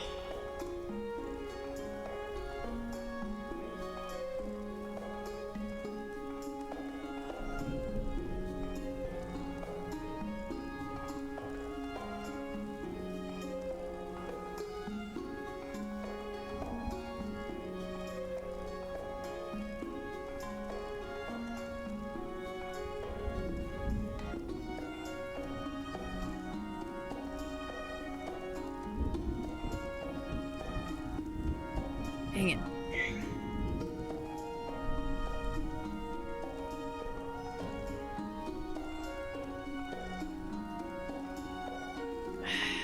Mander, how's the day going? What you been up to?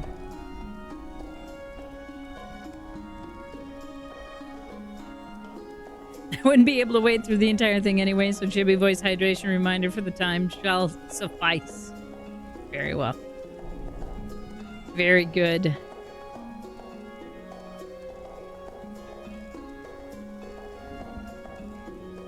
Oh, gosh. All right. My brain just wants to explode. I know that there's a ton of stuff that I can do. But there's so much happening in this setup. It makes my brain explode.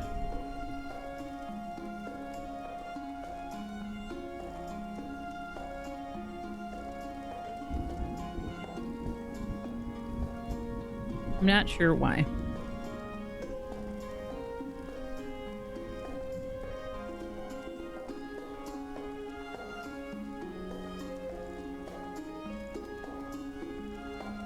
Not sure why it makes my brain explode so much.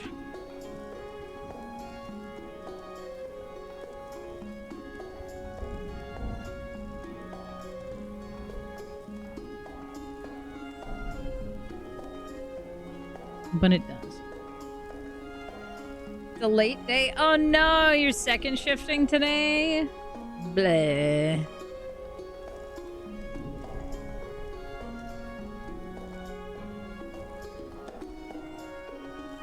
Zero out of 10. Send it back.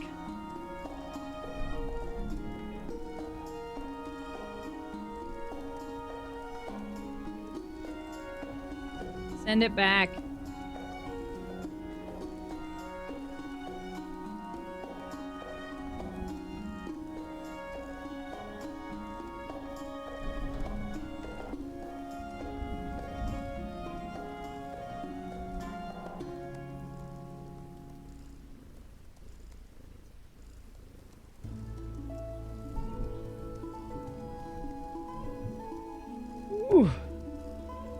10-hour day tomorrow. Bleh.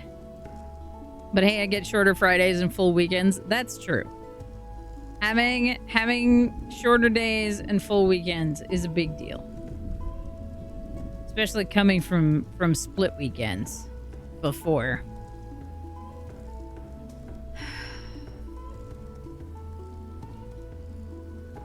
I feel like I'm at such a loss for this project, and it feels like it should be a lot easier than it is.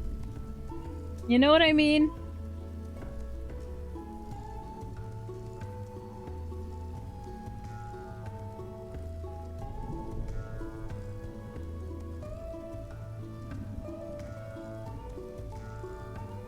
Send stamina potions, please. Yeah, same, honestly. Stamina potions and mental clarity potions.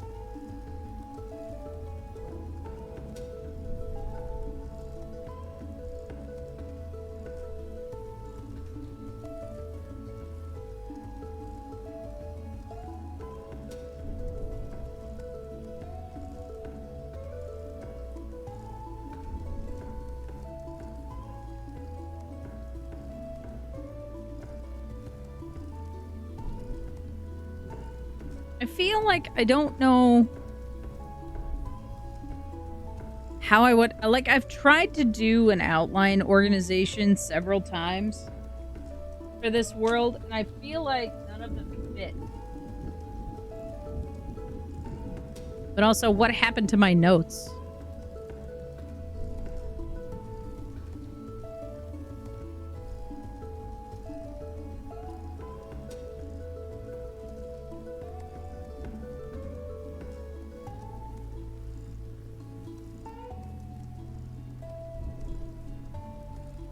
You know?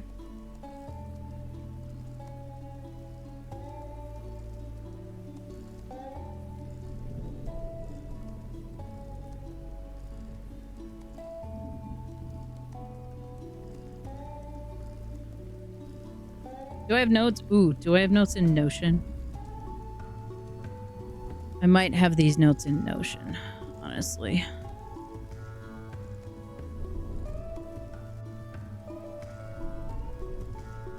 Because I do have a bunch of things that I need to pull out of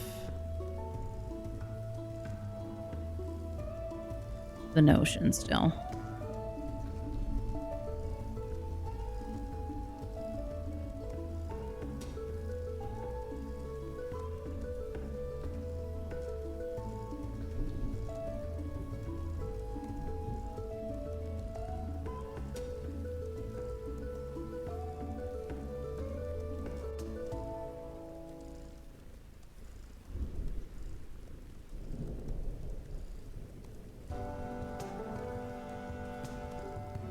Good luck, Mander. Have a good one.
What is this called? Is this considered a campaign setting? Yeah, campaigns. Language is useful when you're trying to search things.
So I probably want to include notes on session zeros.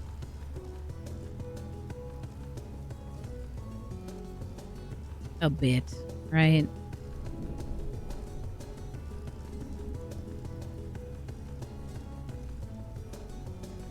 Where's my manuscripts again? That'll be useful.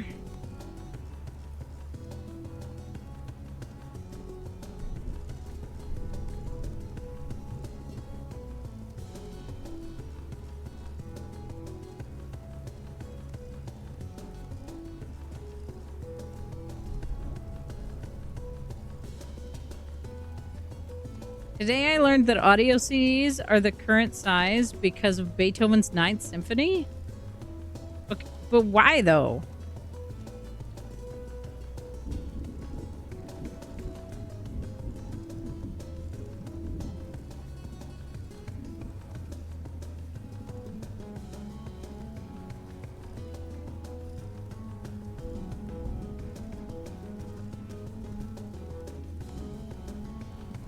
I feel like I'm getting lost in the weeds here. Because everybody who's talking about campaign setting writing is talking about the components, and I am literally looking for the formatting. And while I do need to have a good solid set of components,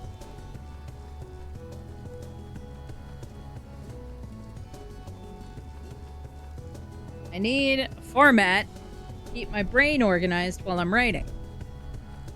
Because otherwise I will just give up.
Philips made a slightly smaller prototype that held 60 minutes. Sony's prototype was 150 minutes and larger.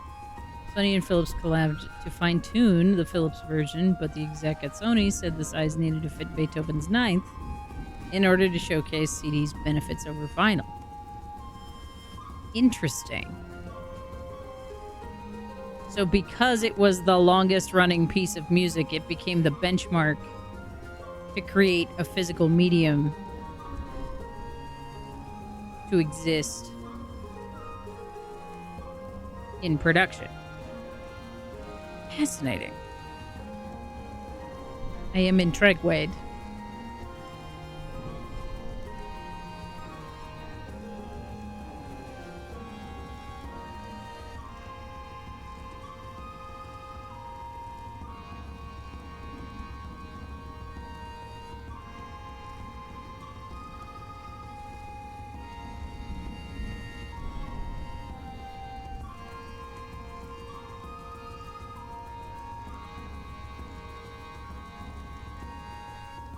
Interesting. I love stuff like that. That's one of the reasons why I was so fascinated by James Burke when I was a kid. And because the Sony exec himself was a classical music aficionado and opera singer. I didn't know that. That's fun.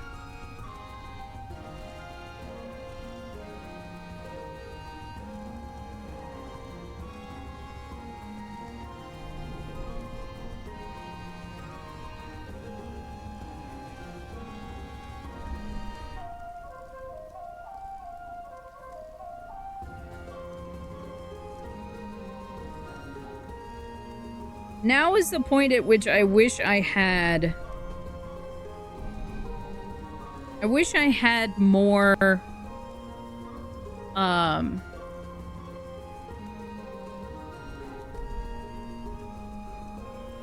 campaign books. Because I have always leaned really heavily towards homebrew. And if you didn't know, I'm a fan of Critical Role. And so both of the campaign books that I have are Matt Mercer's writing. Right? While they are different from one another, to a certain extent, they are still very similar to one another.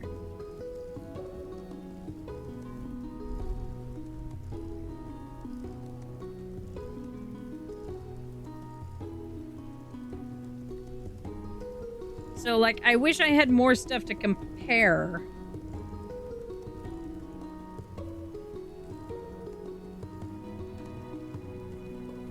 The ideas to other stuff.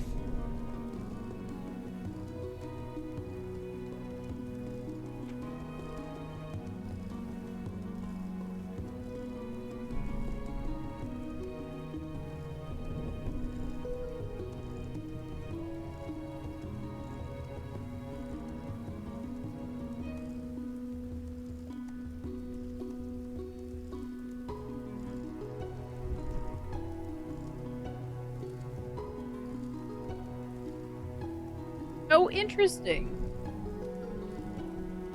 There was intentional collaboration to prevent a media war.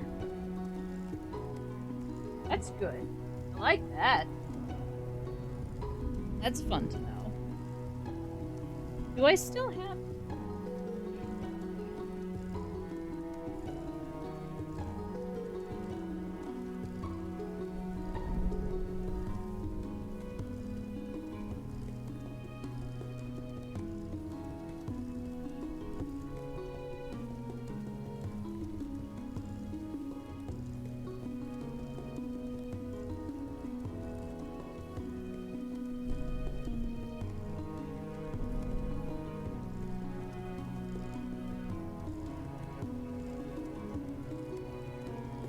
Some of my hard copy rule books are MIA still from getting boxed in weird places.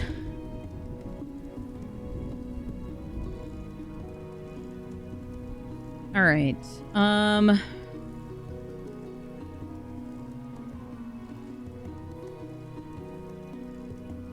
Do I just...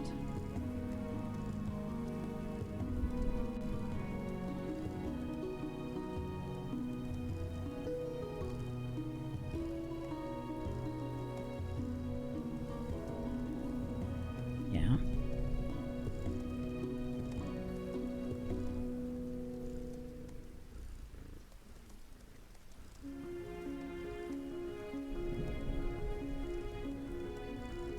So we'll update that.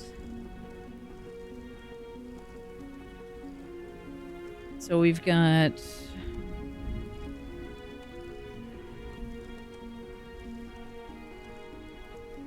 introduction and preface.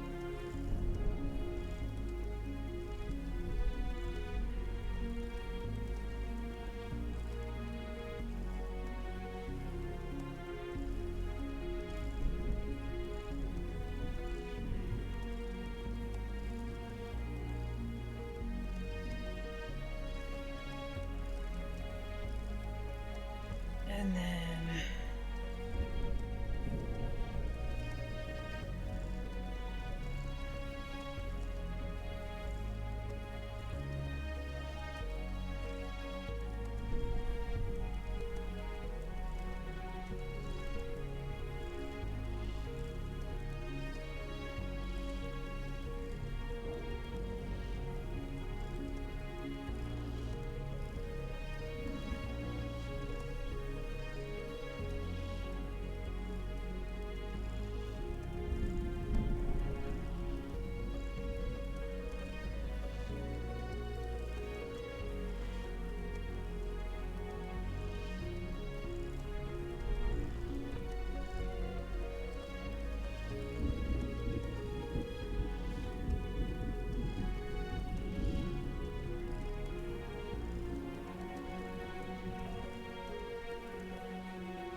then we have like the overview.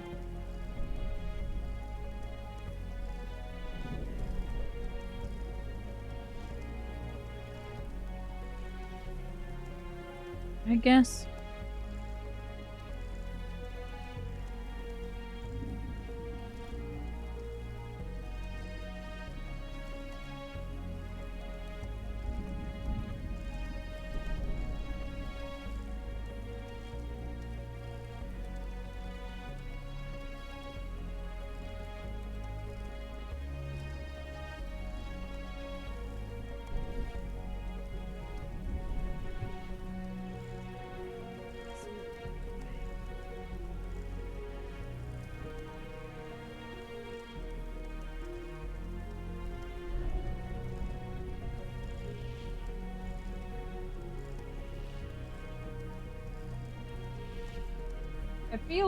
I feel like there's too many options for like ways things can go.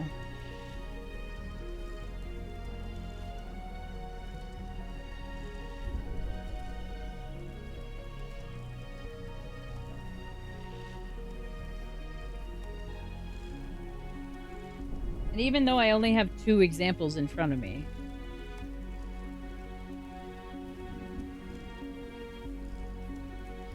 I'm not sure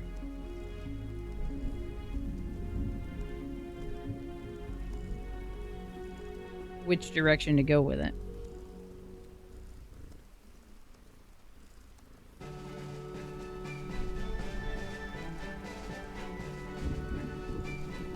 I wish I had a GPS to help me on this project, Vampy, because I don't feel like there is one.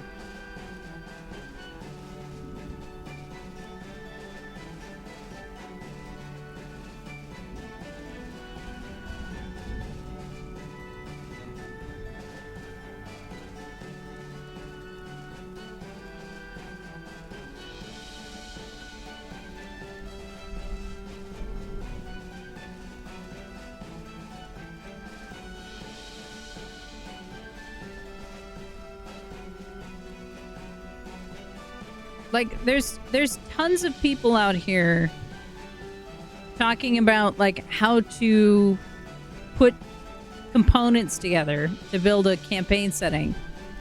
But no one's talking about the actual outline, the actual, like, editing format of what it should look like.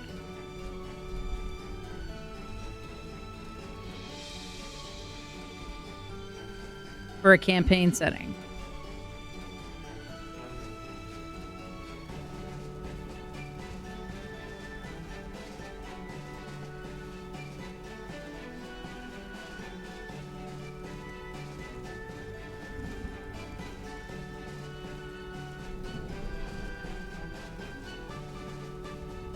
And like, homebrewery is great for typeface and stuff.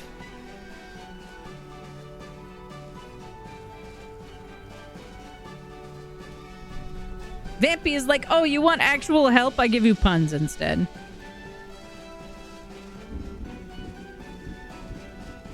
Dang it, Vampy.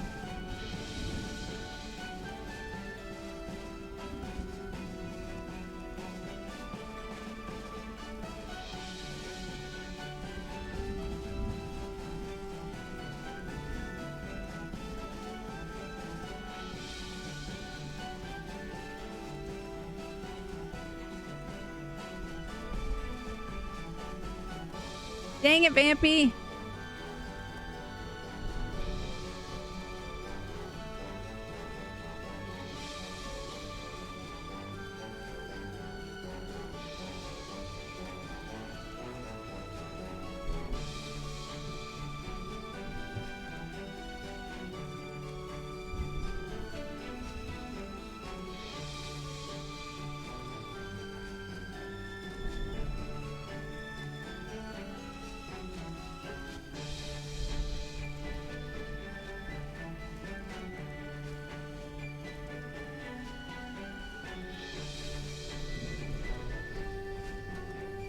I'm not sure what this is going to be.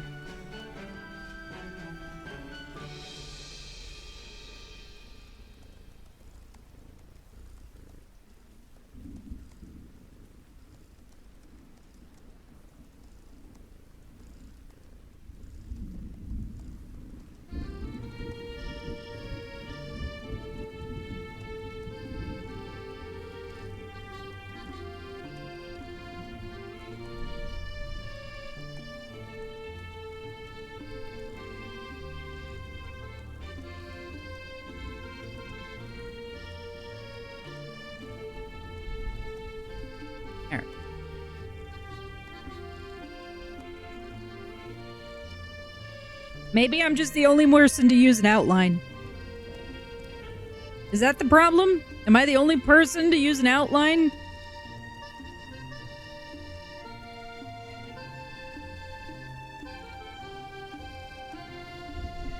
I would hope not.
Markdown is not what I'm looking for, Vampy. I'm looking for a sequence for an outline.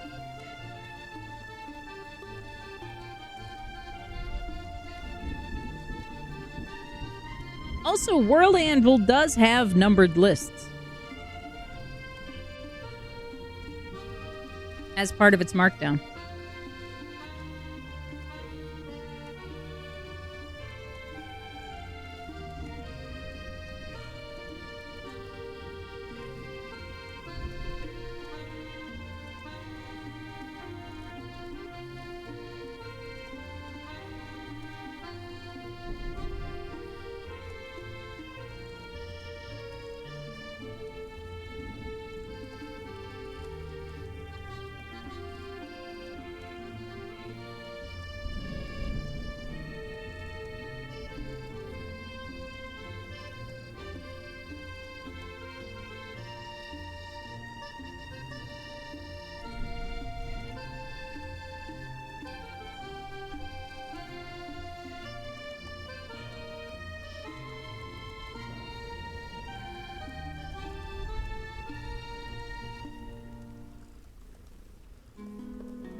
Yeah, see, what I'm looking for, Vampy, is the sequence of content. Like, which content segments are going to be in what order. Because it's not terribly clear, and no one talks about it. Like, I'm looking for like, designs and stuff, and nobody has it.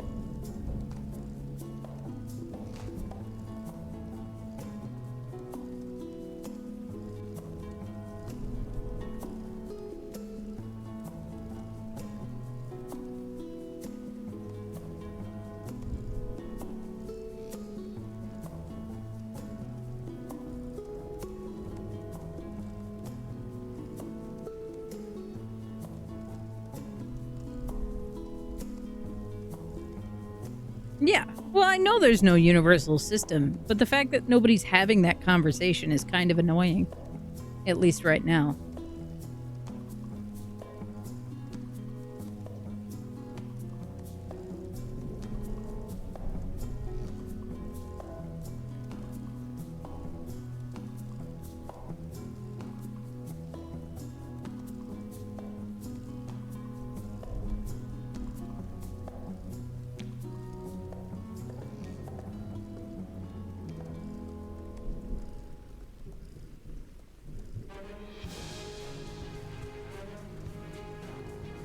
And like, it's gonna be what it's gonna be, and I am suffering from an abundance of choice right now. That's my big problem, is that I am suffering from an abundance of choice, and I don't wanna.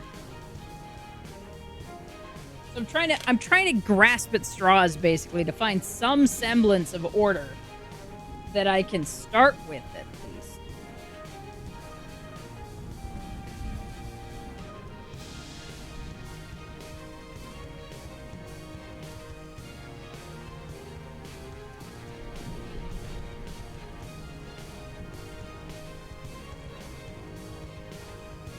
Because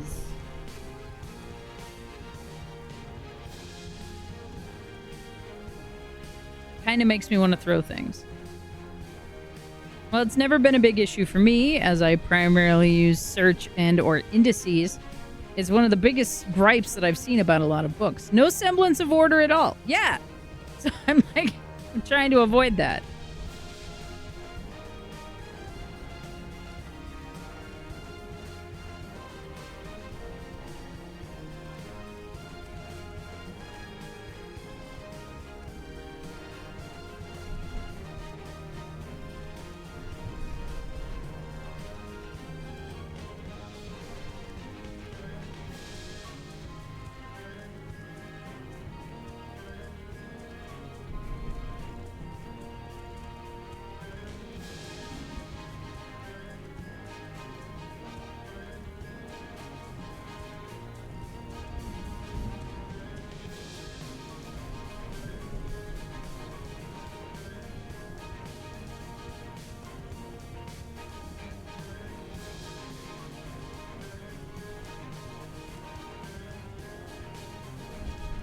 I don't know.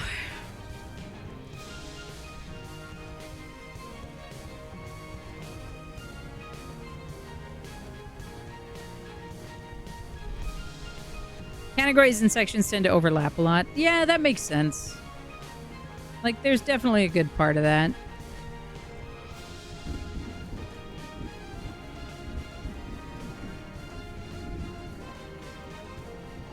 And, like,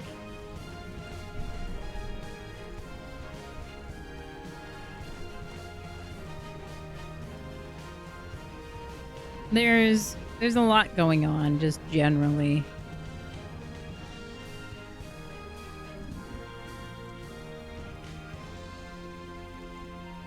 That's gonna overlap.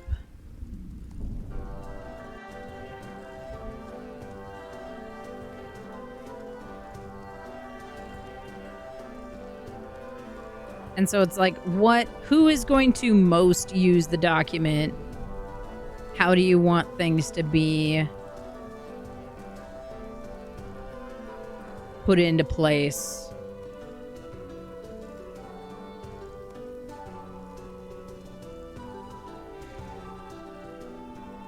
All that kind of stuff. What's going to be the easiest way to create reference for anybody who is using it?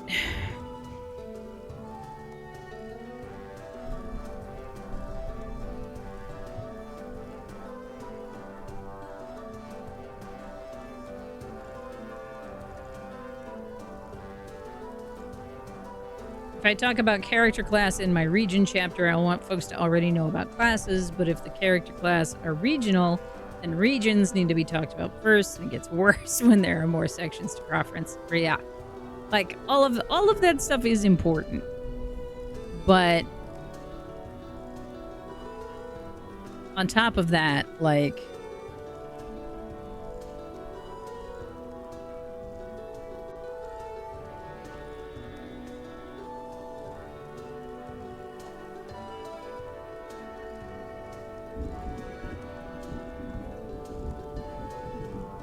where, like, is it just that I am going to have to invent this framework for myself? Is there nothing that's going to be even close to fitting to start from? If so, I'm annoyed. I accept, but I am annoyed.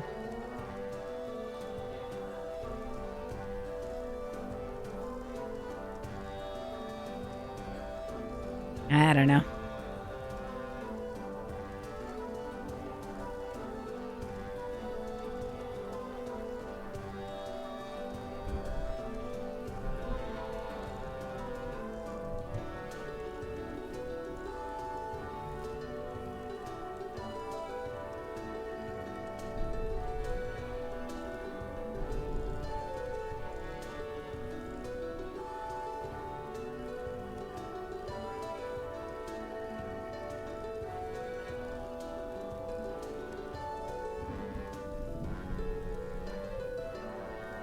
That's what I'm doing, Vampy. It's not helping. I have the Taldore guide and I have Explorer's Guide to Wildmount in front of me. And they're different from one another.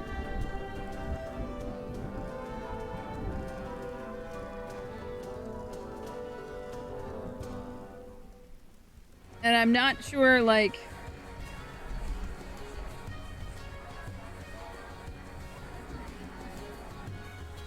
what all I want to do with it, right? Not several, one! Alright. Pick one! Alright.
The day when 2 choices is too many.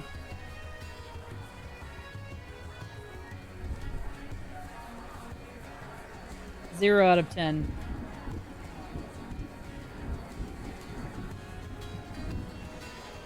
All right. Character building options. Adventure modules.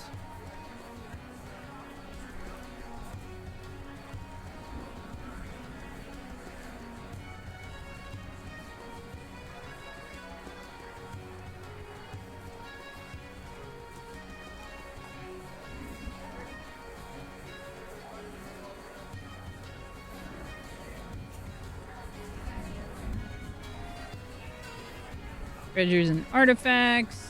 I'm also trying to, like, make it more agnostic than... Because, like, each one of these... Because I'm using the Wildmount guide, right? So each one of these categories, each one of these overarching chapters is, like, specific to Wildmount. So I'm trying to make it more agnostic.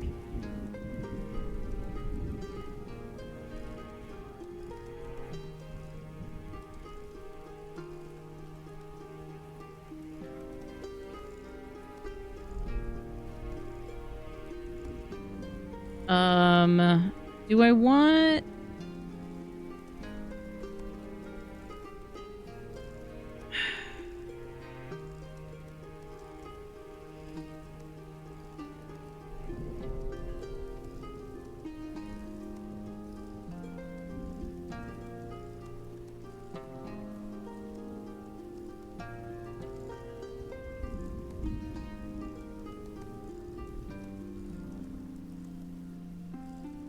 Okay.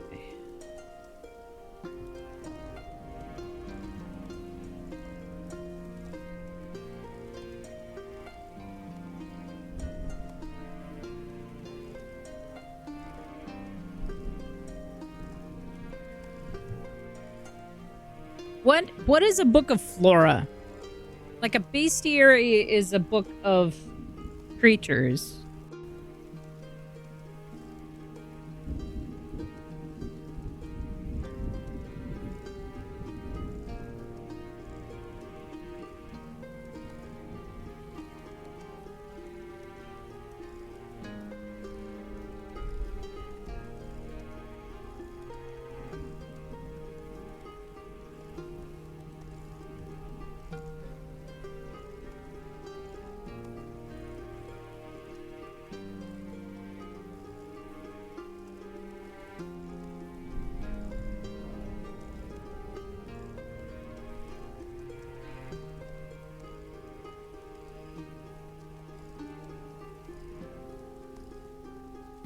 Herbarium? Maybe. Sounds right.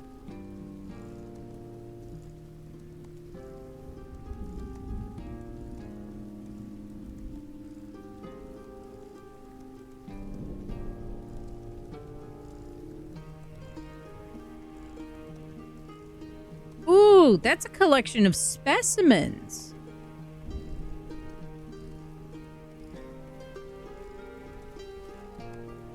Herbiary?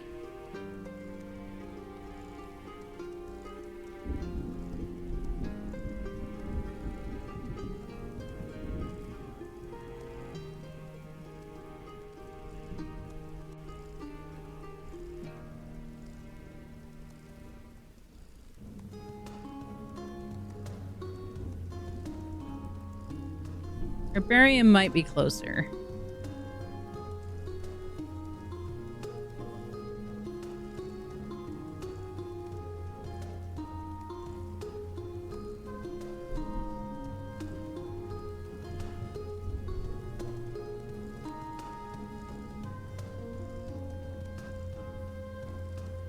I could just say botany reference, I suppose.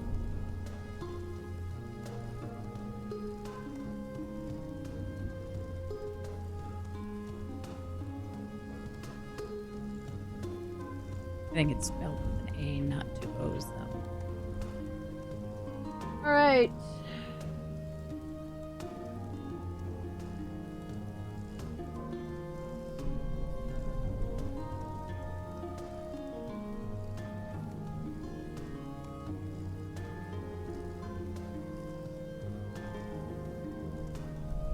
Flora and fauna of place, botany, biblio, and bestiary. So I already have folders that are named flora and fauna. So I was trying to find something distinct so that I didn't end up with the same thing over again.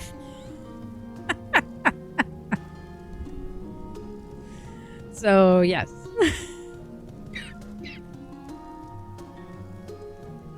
Trying to avoid that.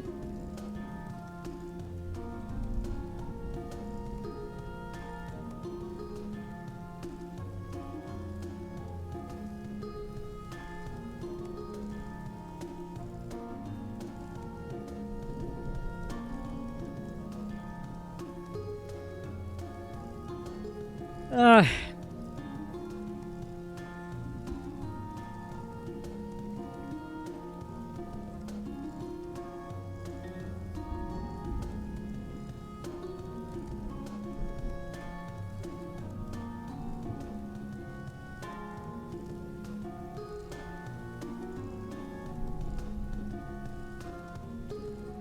All right. I at least have some structure here, which is good. That's helpful.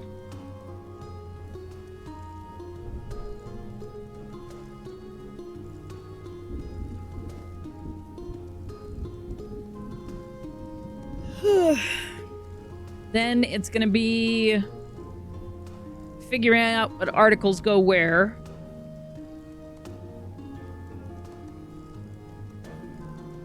that I already have.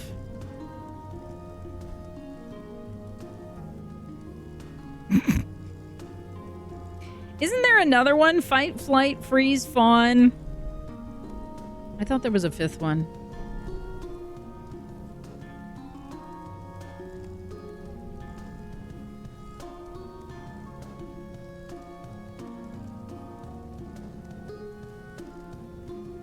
Is it just those 4? I don't know. Anyway.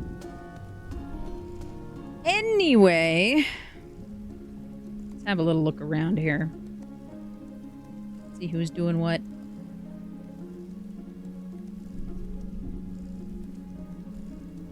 We've got... Ooh, you know what? I think I know where we're going. It's just the 4? Well, heck. Leave it to my brain. But, thank you all for being here. Appreciate you wanting to spend your time with me today. Greatly appreciate all of you. Flock or friend. Oh, there's another one. But, it's about that time, y'all. It is about that time. Thank you again to World Anvil for the support this month. I greatly appreciate the opportunity. And if you guys haven't already, I'm sure you already have. You guys have been here forever. But if you haven't already, consider upgrading your World Anvil membership with the link in the chat. Helps support me and helps show that it's even useful to share sponsorship opportunities with smaller creators like me. But we've got more stream tomorrow. We're going to play some Baldur's Gate 3. We might be either taking a long break or ending a little bit early tomorrow, depending on everything that happens. If I get up early in the morning, maybe we'll even start a little bit early tomorrow as well, because I have a ton of boxes that need packing so that I can throw them in my truck and drive them on Friday. So I'm going to be on the road most of the day Friday, and we've got Sword Art Online on Saturday, and we've got a whole bunch of stuff next week. I do not know if I'm going to be streaming on Twitch next week, simply because I don't know if there is going to be the possibility to do so. But we are going to be hanging out and doing some stuff in the Discord as best as I can. But, my friends, we're going to go out and share some love with somebody who's doing some fundraising for St. Jude right now. So, you guys know the vibe. Copy and paste the raid emotes into the chat. Let me know that you are set to raid. And we're going to go share some love and enjoy some silly Sea of Thieves gameplay while we go do those things. So, thank you for stream. Thank you for being here, noob. And all of you lovely villagers out there. My nose is itchy. But we're going to raid anyway. So copy and paste those raid emotes into the chat. Let me know that you are set to go and share some love out there with the lovely, the wonderful Mr. ADHD Games. Raising some money for St. Jude and playing some Sea of Thieves. We love some good pirate time around here, don't we? So, as always, my friends, thank you so much for spending time with me on this World Building Wednesday. I hope you enjoyed. Maybe you got some inspiration for yourself. Maybe you had some productive time and got a bunch of things done. But thank you guys so much for being here. As always, my name is Churney. These have been my adventures. I hope each and every one of you keeps adventuring as well. Take care of yourselves. Take care of each other. And I will catch you next time right here in Mount Shade Village. Hopefully, I will see you tomorrow.